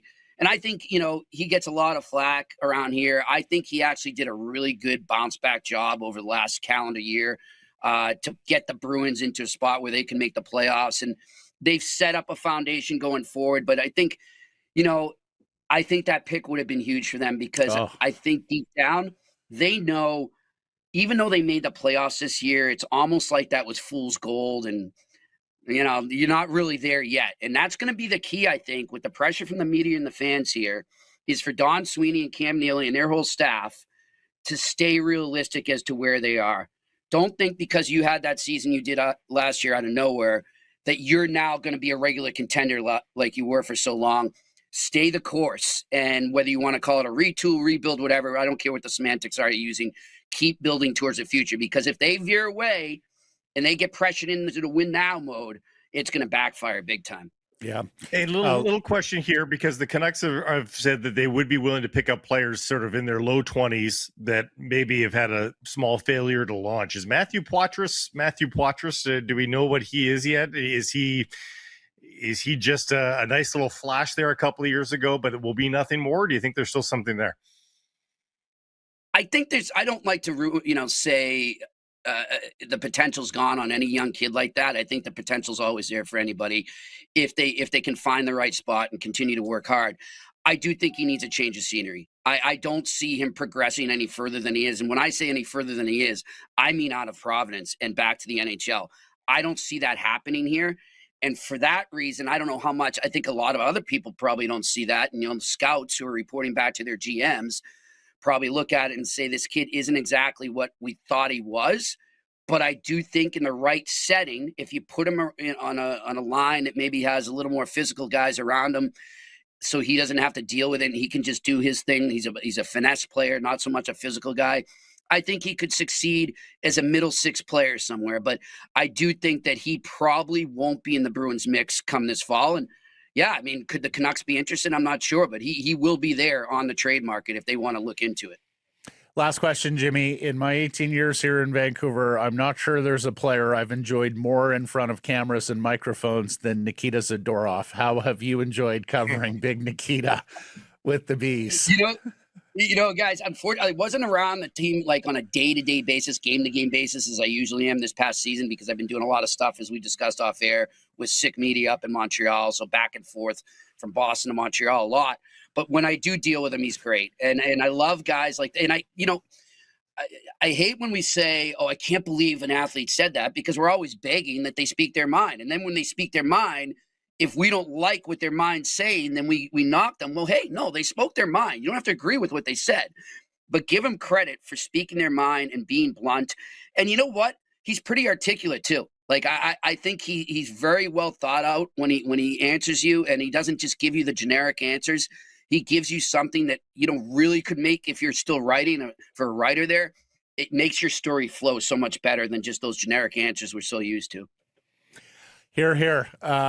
Miss him here. Missed him on the blue line the last couple of years. Also certainly missed him on television and in front of microphones. Jimmy Murphy's the co-host of the Sick podcast with our old friend Pierre McGuire. Give our best to Pierre, please. Yeah, and you can also I know he's in Sweden right now. Yeah. And also a reporter with RG Media on the Bruins side of this Evan Gold story. Thanks, Jimmy. Appreciate the time. Guys, have a good one. Enjoy the hockey. So here's some price from the historic Wall Center. The Nation Network is your ultimate playoff headquarters. From expert shows and deep dive articles, live social updates, analytics, fantasy insights covering every moment, whether it's the epic goals, the big hits, the game-changing plays. One network, every moment, got you covered. Tune into the DFO Rundown or the Sheet with Jeff Merrick daily as they focus on the postseason. And, of course, we'll talk some, too, here on Secure Some Price and perhaps even with Frank Corrado, former Vancouver Canuck and TSN hockey analyst who joins us here in that usual Wednesday spot. How are you? I'm good, boys. What's happening over there? Mm-hmm. There's lots happening these days. All your ex-teammates are moving into management positions here with the Vancouver Canucks. I know, it's interesting. Like, someone told me that when I got into this industry, they were like, you'll have played with a lot of guys that are still in the league because you're pretty young. And then at some point, a lot of those guys that you played with will transition into front office roles. And at that point, you'll really have to get a better feel for the league on your own. Well, yeah, yes, guys are moving into front office roles, and we watch enough hockey that we have a pretty good feel for the league. But I guess it's happening pretty quick. Indeed. You tell me, how does a Sedin Ryan Johnson front office strike you? Good from a hockey point of view. If you think about all the hockey knowledge those guys would have on what they liked on teams they played on or teams that they've seen or what they've seen recently, very smart individuals. I have no problem with it from a hockey point of view, but every front office needs your numbers guy, your cap guy, your analytics guy. Like, there's still, I would still want to see it filled out more with other elements that maybe isn't up those guys' alley. But from a hockey point of view, I wouldn't have an issue with that. I think they're all very sharp and bright and would know what they're looking for. But you still need to round it out with your numbers, capology, analytics guys. There are two streams that people are looking at here. There are two streams that people are looking at here. That is the analytical side of things, the ability to identify talent that these three guys can provide. But as our poll question suggests, there's also the want to just reset everything in this organization. These three guys are not exactly rabble rousers, storm into a room, demand attention, but they command attention in a different way. They do still command your attention. I just wonder if, there's going to be some people, I'm willing to give them the slack here, but there's going to be some people that say, these aren't the guys for this job right now. Do you see where that argument's coming from, or do you say unabashedly these guys can do this? No, I don't think they're not the guys for the job right now. And as far as like their demeanors and maybe not like knocking down the door or bursting down the door, I'm going to say I feel that's a little overrated. Like, we've seen some GMs that have really big personalities and can really command a room. And they haven't always necessarily had the best team all the time. Like, it's just the reality sometimes. If they're good at evaluating talent, I think that's going to be really important for where they're at, the amount of picks they're going to have, how high they're going to be picking for a few years, and who they're going to be bringing back in trades if they move off of some of these players that have some term that other teams would very much covet. So if their player evaluation is correct, then everything else I think is secondary to that. So I think it really, you would have to get a feel for what they're looking for and what they could pull off.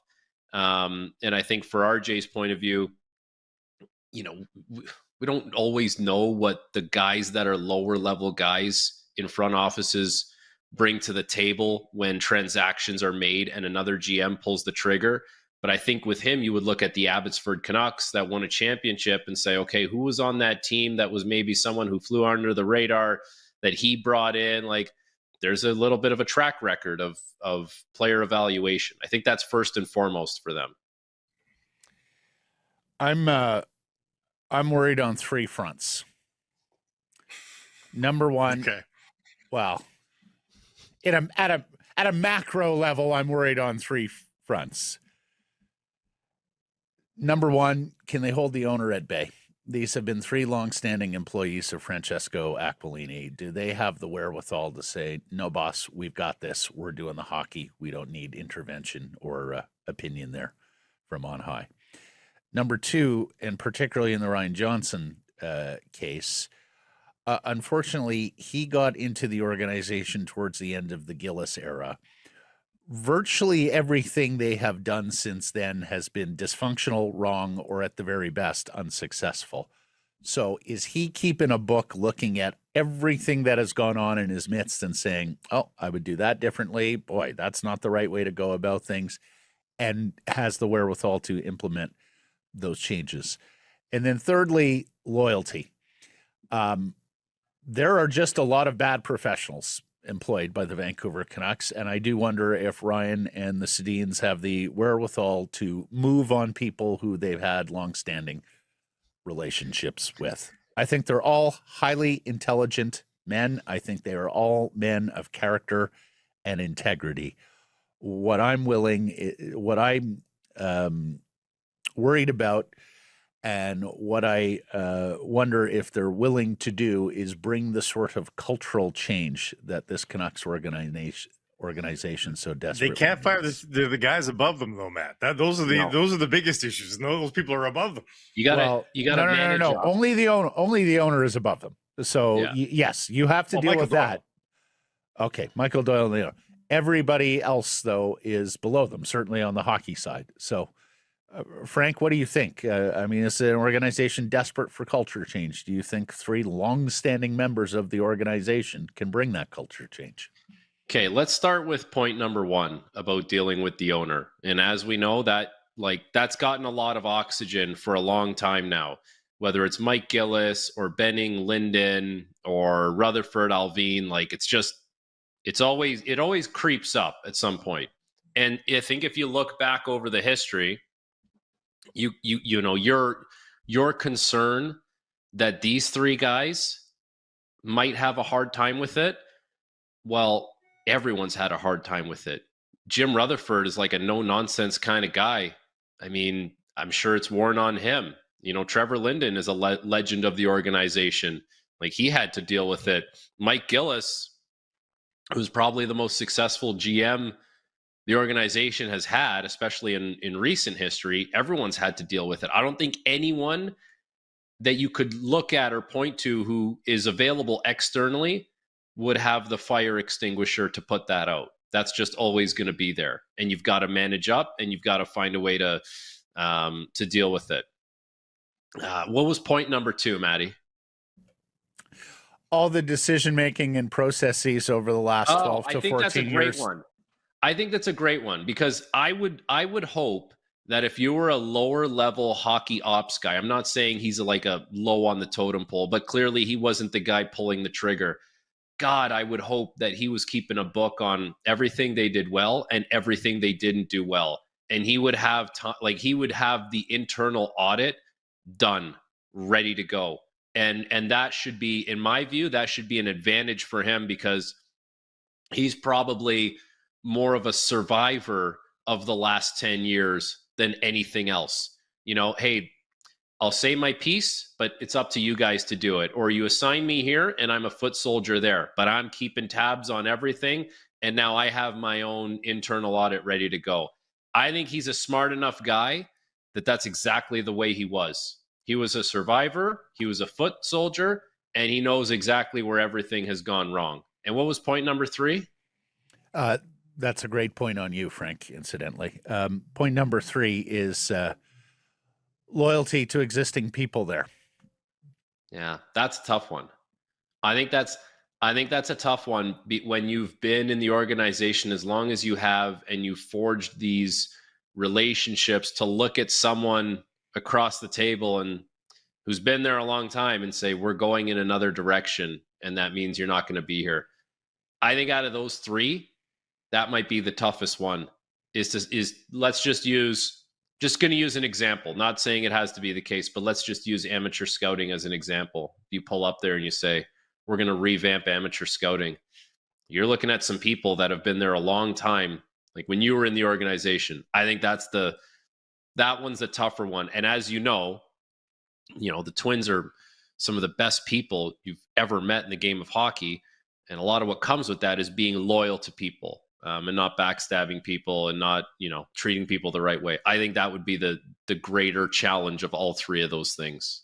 Yeah, because now the Sedin twins were better hockey players than. Well, I'm just saying the Sedins now have to have an element of ruthlessness to the way they do their job. And yeah, I just can't see Hank and Danny being all that ruthless. I don't think that comes naturally to them. It's almost like us in let's say me as a former hockey player. I get into this business, I can talk about X's and O's, but there's going to be a point in time where I got to say something in a negative light about someone who was a better hockey player than me, which a lot of players were, or someone I know. And then you cross over to that dark side and you're like, okay, I did it. I finally did it. And then you kind of move on, and then it becomes the norm. Well, we won't know until they get there, but there's going to be a time where it's going to have to happen for the sake of, their job and what they're trying to accomplish. And then once you cross that threshold, then you've done it once, and then you can continue to do it. But that's the biggest hurdle, is that initial one. Ryan Johnson is undoubtedly happy that he's going to get a promotion here, but the fact that the Sedin twins have gone from development coaches to being his boss is potentially the case here. How do you think that would sit with him? Because he's put in the time. Not as decorated a player as the Twins, but that's not what we're talking about here. This is off ice stuff. What do you think that dynamic could be in the mind of Ryan Johnson? I don't. It's hard to say. Like, playing and post playing is so different, right? Because like playing hockey, we knew who the superstars were, we knew who the depth guys were, and a lot of us could articulate what we wanted to do on the ice, what we thought were the right things to do. Just some guys processed it better on the ice and had more skill, and that's what made them better. But when you get into a boardroom and you sit around and you share your thoughts and feelings, and I think it's a way more of a level playing field. Like you're almost separating the hockey player from the hockey talker at that point. And when these guys were all hockey players, there was a hierarchy, and you would kind of fall within. But now that that's over, you rely on your experience that you've built in this industry. And for Ryan Johnson, he's very credible. Like, just ask the other teams that have kind of poked around on him.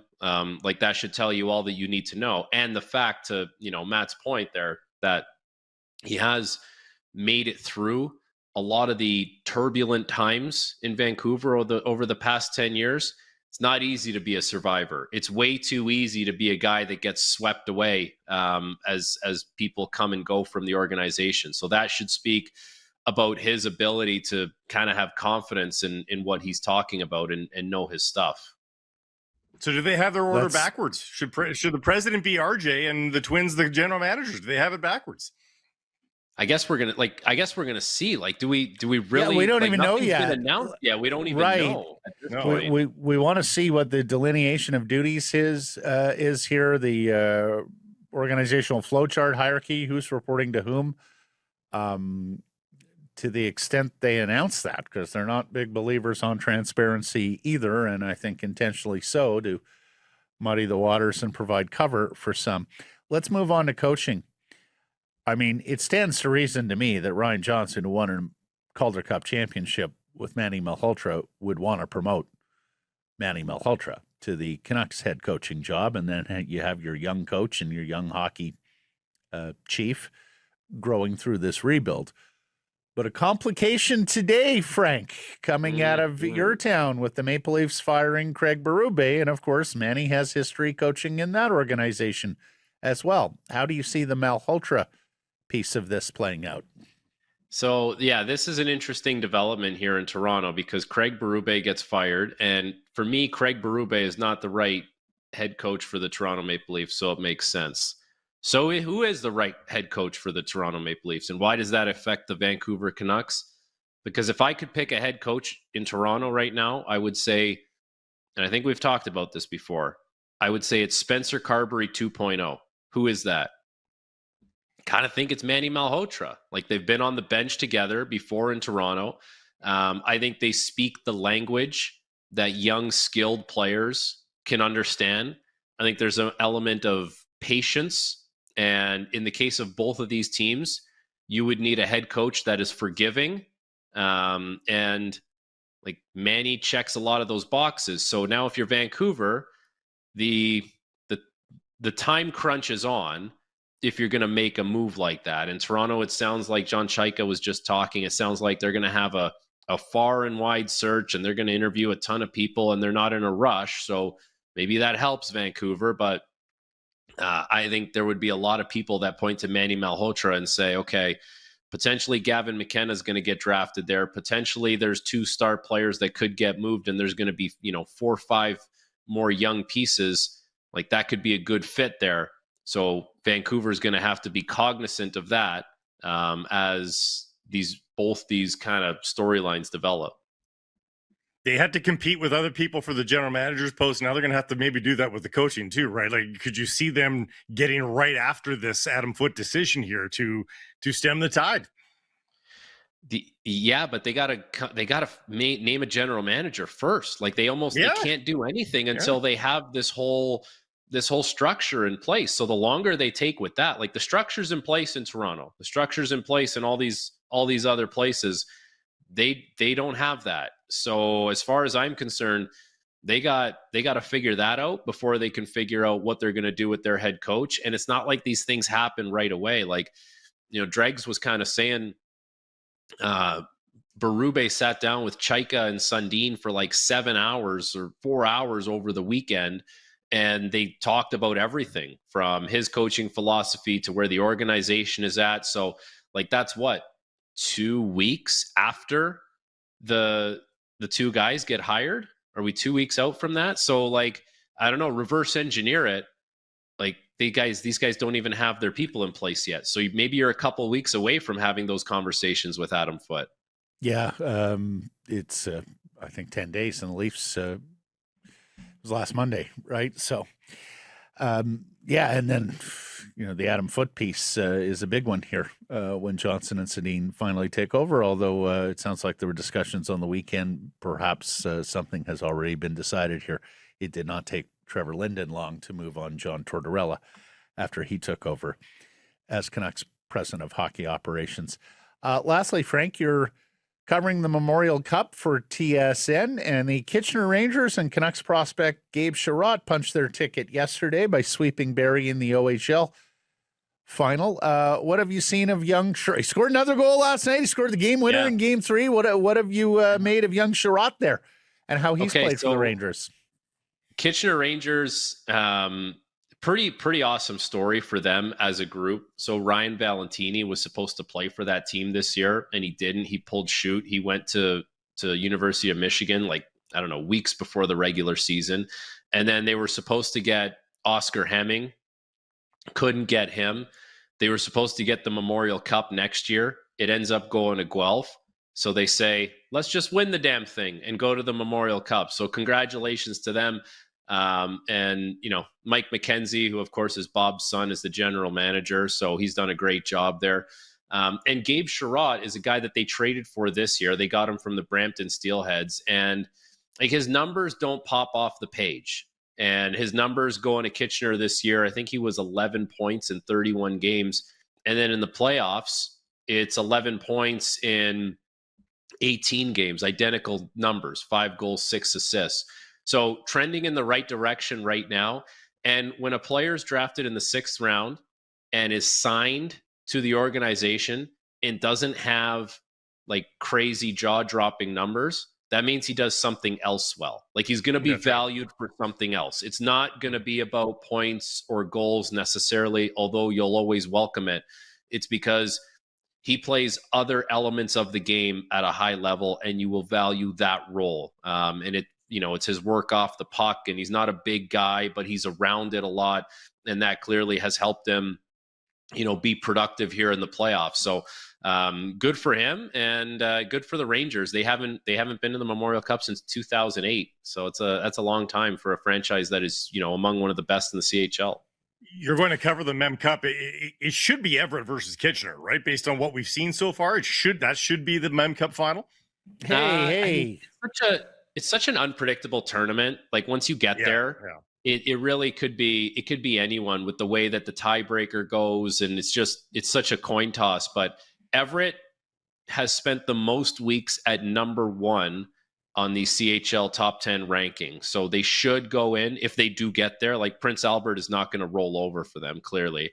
But if they do get there, they should feel good about their game. Kitchener should feel good. And, I know it's far away from BC, but in the queue, that's going to be quite a series. And it's going right now with Chicoutimi and Moncton. And I saw someone float this out there out of the Maritimes, but Gardner McDougall's the head coach of the Moncton Wildcats. He's a really good coach for young players. Like, I'm not saying like he's going to be an NHL coach. He's obviously an older gentleman now as well, but it's just an interesting name. If you were thinking about young players and establishing a culture, that's his bread and butter, like building a culture. Now, it's always different when you do it with junior players than pro players, but a lot of great NHL coaches have made the jump from junior to the NHL at some point. There's also a fascinating right shot defenseman on that Moncton team that could very well be in the Canucks orbit for that Minnesota first round pick or the one of the early second round picks. I'm interested in seeing more of him. That's former Kitchener Ranger Frank Corrado joining us here on Sekeres and Price. Appreciate this, Frank. Look forward to next week already. All right, boys. See ya. Sekeres and Price from the historic Wall Center, the Nation Network studio built by Arbor Lee. Ticket secured, hotel solved. Make the Wall Center your downtown headquarters for every big game, concert, and rivalry night. See what's happening at wallcenter.com.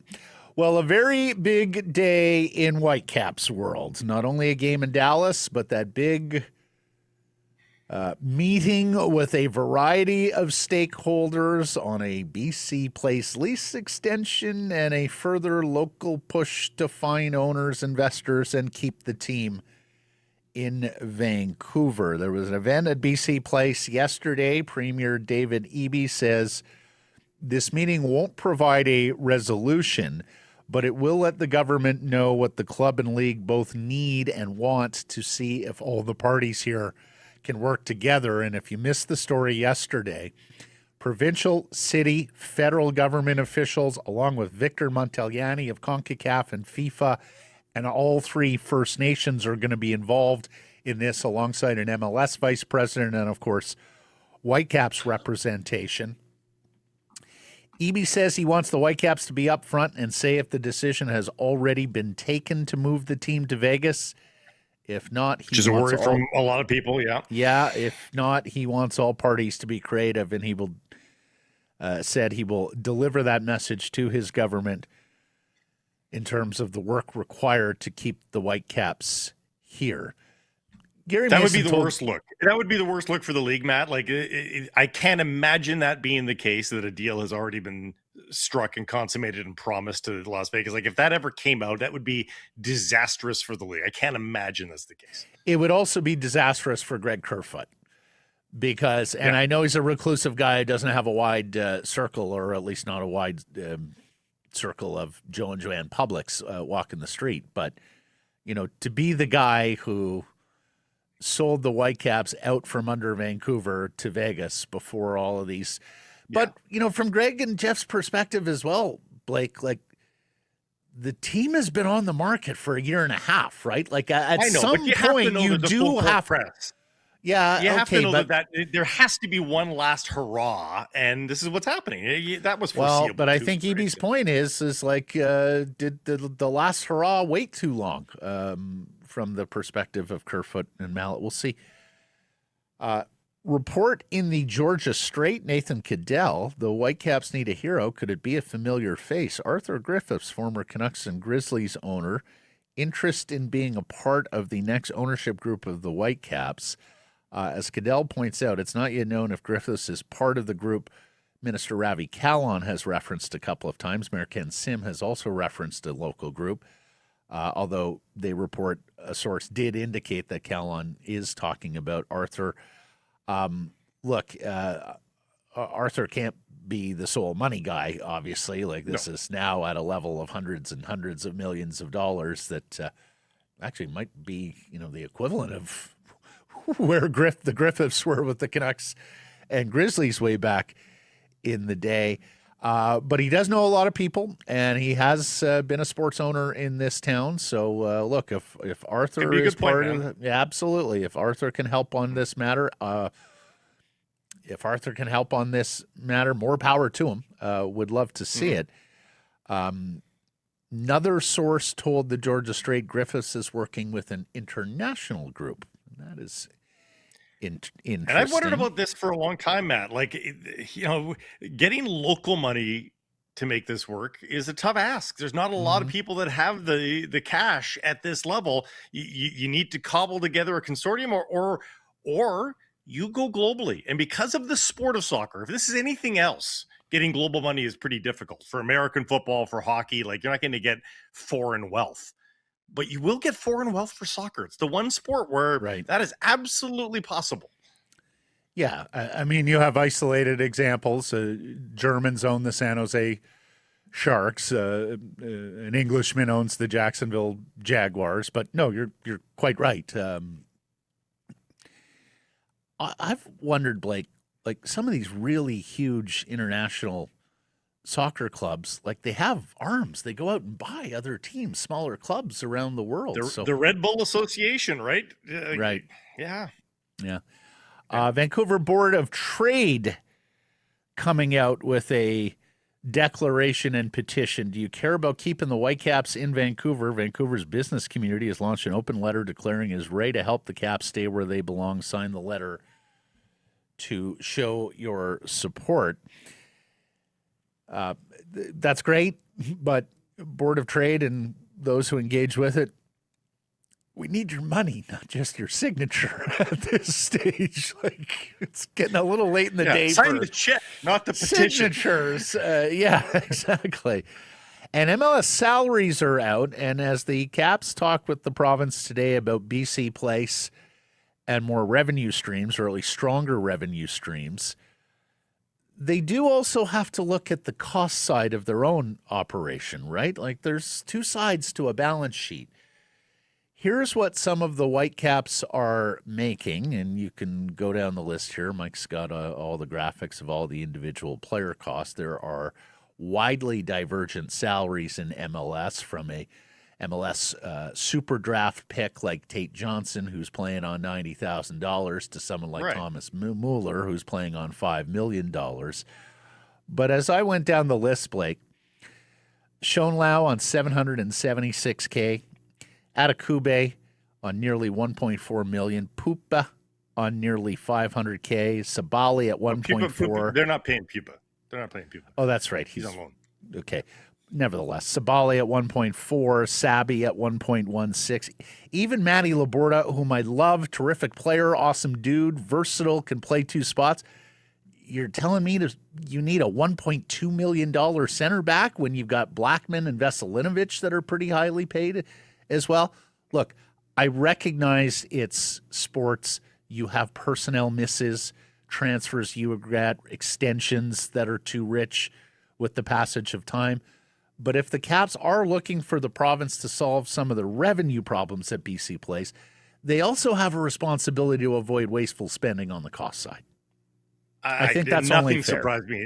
Nothing surprised me there. Sean Lau was an emergency signing out of a European league, and that's what you do make in Europe at that. So you have to pay the open market cost. Remember, it is open market for the most part. There is a cap, but it's a soft cap. Most of the key players do not fall under cap guidelines. So when you're in an open market, it gets a little higher than you want. And conversely, there are really undervalued players, like the leading scorer in the MLS he's amongst the top 5 scorers in the league the last 3 years. Brian White makes $1 million. Okay. There are huge steals. You say nothing has surprised you, but you're telling me there's not a single overpaid player on the Caps? You're telling me there's not a single salary there that you can lop off with absolute reason for it. Come on. And we're talking hundreds of thousands of dollars if they are overpaid, Matt. Like, it's a drop in the bucket. Like, and again, well, we're trying to get up to that 30 million revenue mark, Brian right? Underpaid by $3 million, Matt. Okay, fair enough, but you need to keep getting those players, and you have to avoid the ones that are overpaid. Like, if you can make up several $1 million because you're more efficient with what you're paying players, guess what? That does help in the itty-bitty, cobble it together bits and pieces. Because the revenue streams on the BC Place side, Blake, are the same thing. You can look at them in isolation and say, oh, that's not enough. But we're trying to stitch together enough revenue streams and also on the cost side, right, expenditures to get to that 30 million mark or 40 million mark that Axel was talking about. For years, the criticism of the Vancouver Whitecaps was invest in the team, invest in the players. They're at the bottom of the thing. So they finally do it. Now you're saying they're spending too much. They wouldn't have spent the money on a guy like Czech Sabally if Sam Adekubi was healthy. Czech Sabally is part of the problem because of the injuries. They wouldn't be spending the money on a bunch of these players if Ryan Gauld was available. And if they didn't replace those players with the other players that they currently have in the team, people would be crying bloody murder that they're so cheap and they're not reinvesting in the team. And I hear you, Blake, in terms of what the historical criticisms of the franchise were. But the fact of the matter is the game has changed. Relocation is afoot. So now you do have to be more efficient. It's very difficult. Not saying it's easy, but that's where you're at if you're looking at every measure to control your expenses and grow your revenues to keep the team here in Vancouver. For every overpaid player that you can point out, I'll point a grossly underpaid player. Like Tate Johnson and Brian White are grossly underpaid. Great. So need more Tate Johnsons than Brian White is what I'm saying. You can't get 11 of them, Matt. You're going to have to pay market value for a few players. Going to have to find more of them, Blake. Going to have to be the Tampa Bay Rays, right? Going to have to be the low payroll Major League Baseball team that can sit there and fight tooth and nail with the Yankees and the high spenders because you're more expert at finding those young players, those cost-efficient players. It's got to be part of the program going forward. Baseball's not a global sport. You're not competing against anybody else but the other teams in your league. Here you do.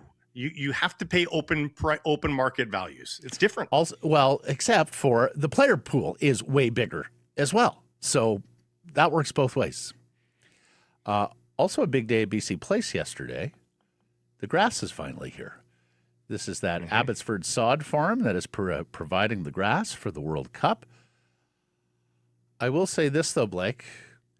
I saw a tweet from our friend Hart Johal of the Daily Hive saying the roof will be closed for match days. I followed up with her. I'm like, Hart, I thought those decisions were going to come a little closer to match days, and particularly with some of these games starting at 8 and 9 p.m. at night when there's not really a whole lot of sun, or at least not a whole lot of, beating down high from on high of BC Place sun. I mean, at that stage of the game, the sun's a little closer to setting. And she said, Matt, I'm just telling you what the PAFCO people confirmed with me today, that the roof will be closed for the 7 match. She's got it a little wrong, Matt. I love her, love the reporting she does. I believe she's mistaken. Well, that's what the PAFCO people told her yesterday. So I think it was misunderstood from her.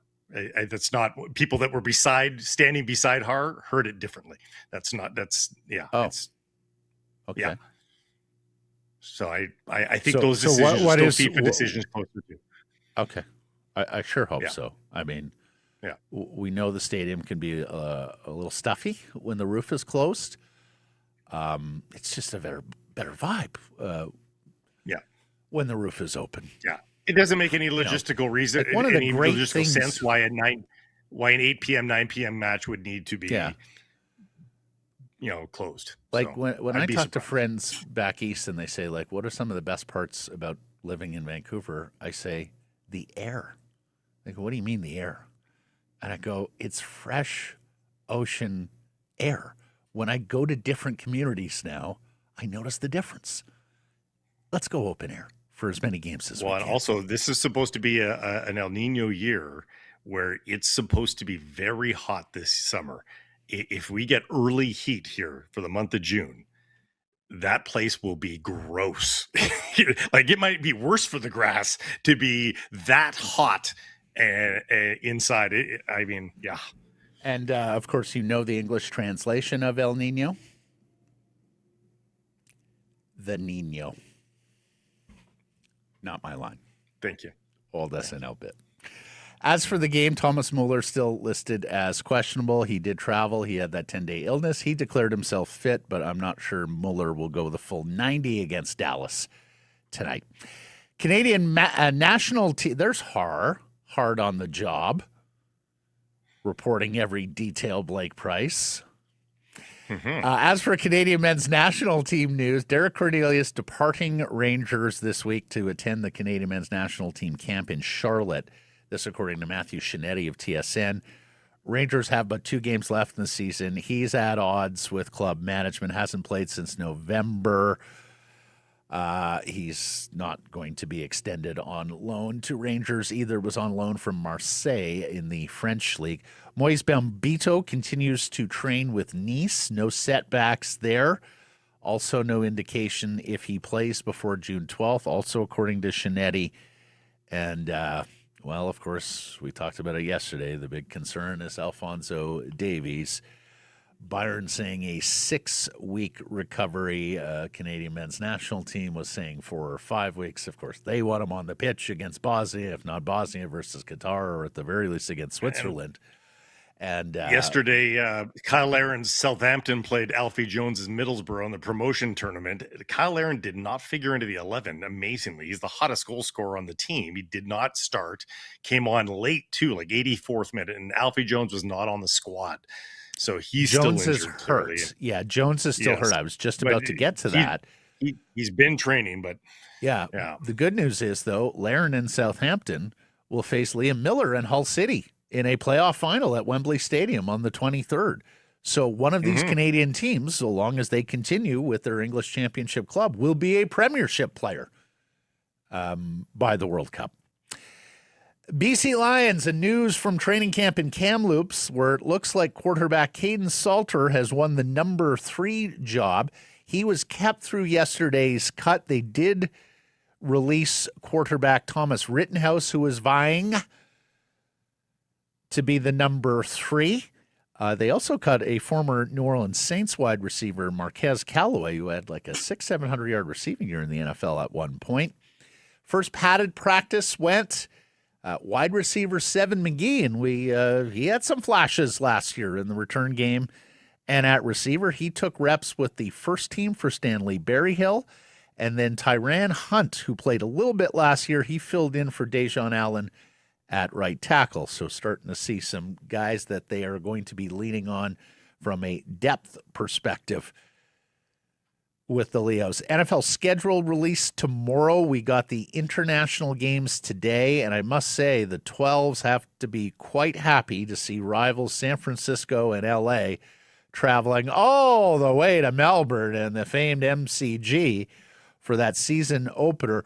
49ers later in the year have to go hit up Mexico City as well. I did see their general manager, John Lynch, talking about this around the NFL draft and said, look, it's just something we're going to have to deal with. Now, travel isn't the same thing in the NFL that it is in the leagues that play 82 games. You typically have a little bit more rest, recovery, and, of course, not the extended travel over 6 months that you get in the NHL. But Well, You're Mexico also- City's probably closer than New York for them, so it's but it's It's at that altitude. very That's the thin air, yes, and Yeah. the not quite the cleanest air. Boy, air's a big theme here. We know the Seahawks will host that Wednesday night season opener, the banner raising ceremony.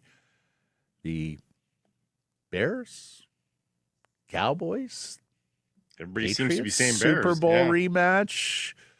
Kansas City, those are all home opponents for the Seattle Seahawks. You know, the NFL likes that marquee matchup. It'll be interesting to see who they will schedule to play on opening night. Do you give them any 7,000 chance to repeat? Do you give the Seahawks any chance to repeat as Super Bowl champs? I mean, I doubted them all the way to the NFC Championship game last year, so I suppose I should learn my lesson. Yeah, I could see them repeating. I do think they're weaker. I do think losing a running back with Kenneth Walker, with what Zach Charbonnet is going through, losing a player like Kobe Bryant, the personnel's at Maffa. I do think they're a little running game's the weaker, big not quite question. as depth. Yeah, I do think you have to support Sam Darnold with a very good running game. And right now, the running game doesn't look nearly as good as it did last year. No. 7,181 hot dogs eaten at the Nat last night. We went from 5,300 hot dogs to 7,100 hot dogs. Word is getting out that every Tuesday at the Nat this season is 75-cent hot dog night as the Seas kick off homestands and celebrate 75 years of Nat Bailey Stadium. Plus, they got a big walk-off win last night. They take the opener of the 6-game set against Everett. Jacob Sharp drives in a runner from third in the 10th. This was after throwing out a runner, attempting to steal at the top half of the inning. Here's how it sounded on the Seas Radio Network with our buddy Tyler Zickel The 2-0. on the call. Line drive, past the shortstop into left field, base hit. Jacob Sharp wins it for the Canadians. A walk-off single in the bottom of the 10th, and the Seas come out on top 6-5.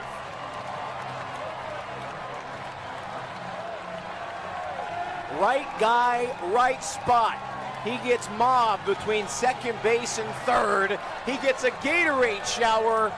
And Jacob Sharp, your player of the game, with a game-winning single on the third pitch of the bottom of the 10th to help the Canadians complete their comeback tonight.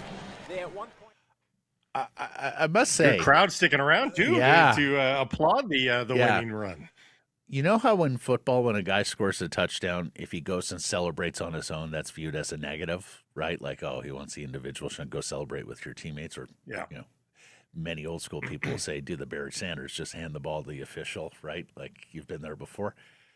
I love how in soccer and in baseball with the walk-off, if you score a big goal, if you're most responsible for victory, you're running away from your teammates.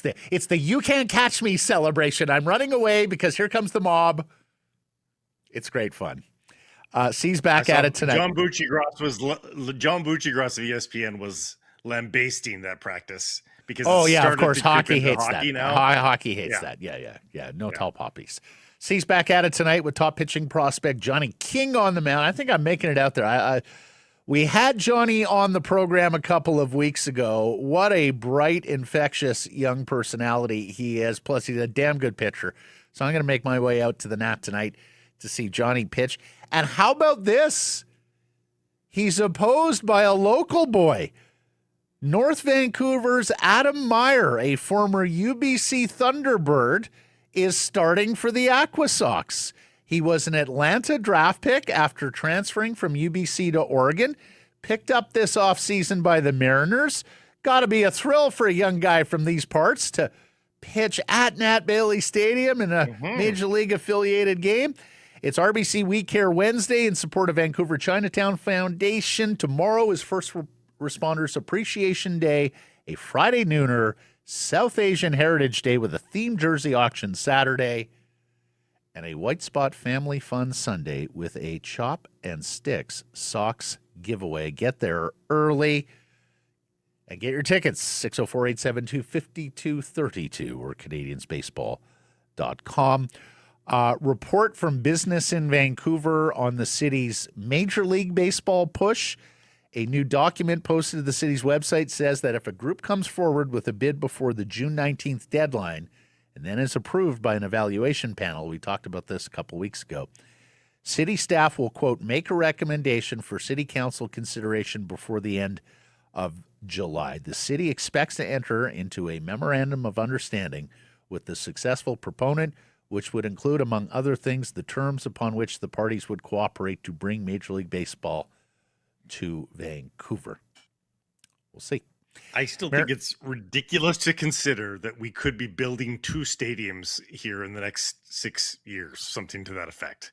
Like, who do we think we are? Seattle? Like, honestly, it seems a little bit crazy. I drive over the Cambie Street Bridge, Matt, and I look to the right and I look at that piece of land and I just think, can you fit T-Mobile Park into this? Like, it seems really snug to me. I don't understand it, but smarter minds than me can deduce that, I suppose. Mariners win again. It's now 9 in a row versus the Astros. Dominic Canzone with a grand slam. Kyle Raleigh snaps the hitless streak at 38 at bats. Bryce Miller activated off the injured list. He will start today. Jays lose again. They have lost all 5 games to Tampa this year. They're now 18-24 on the year. Dylan Cease, and boy, he's been good. Need him today as the Jays try to avoid another sweep at the hands of the Rays.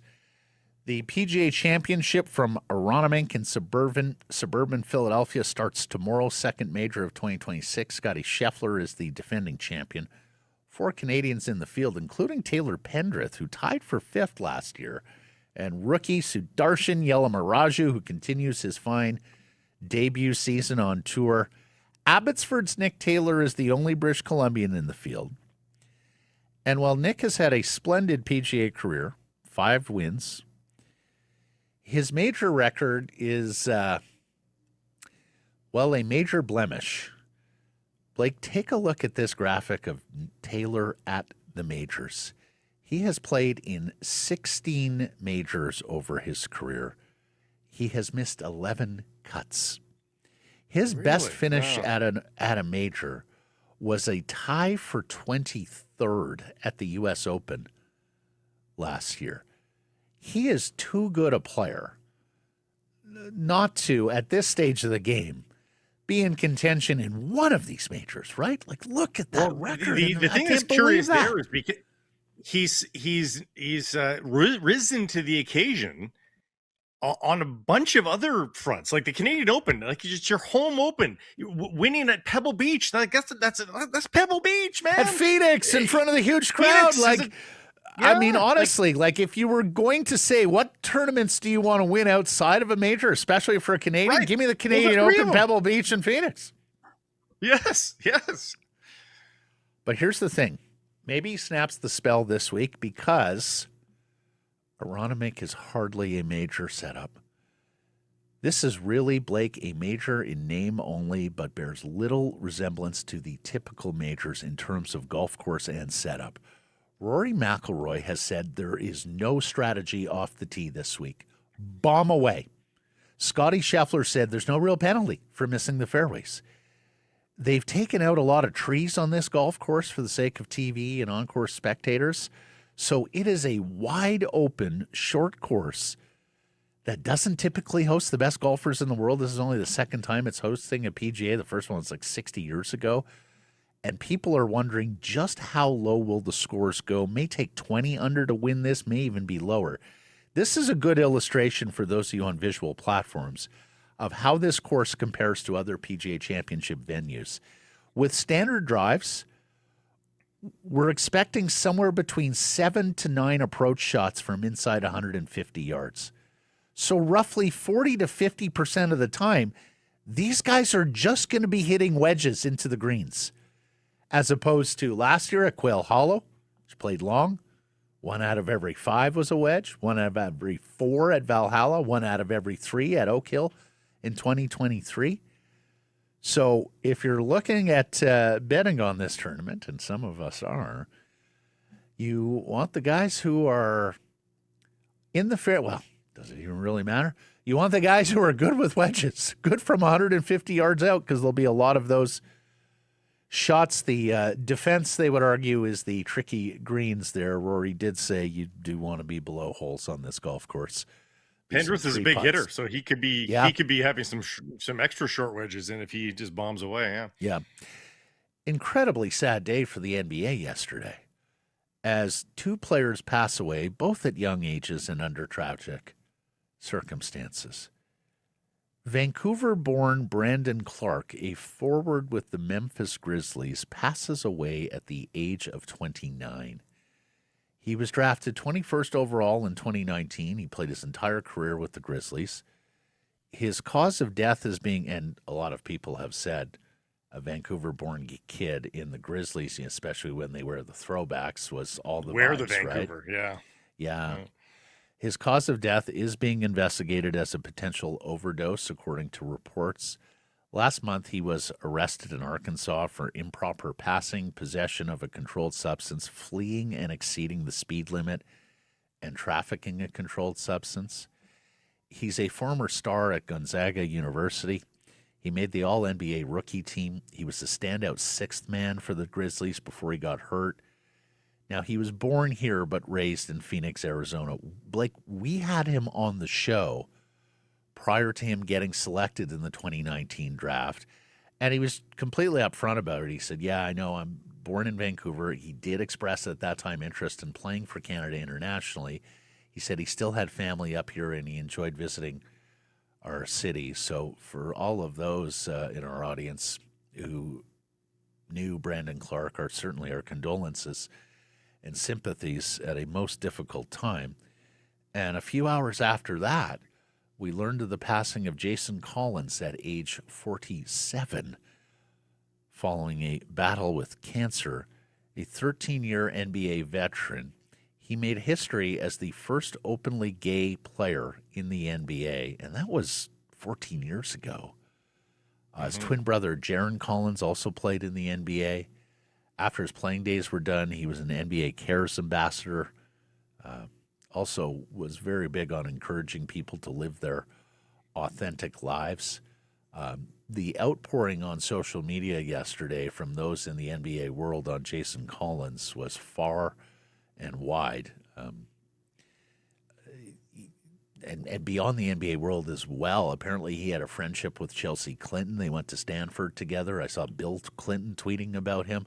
Jason Kidd talked about how he was so helpful for him in his early days as an NBA head coach because he was just such a good head on his shoulders and a mature guy.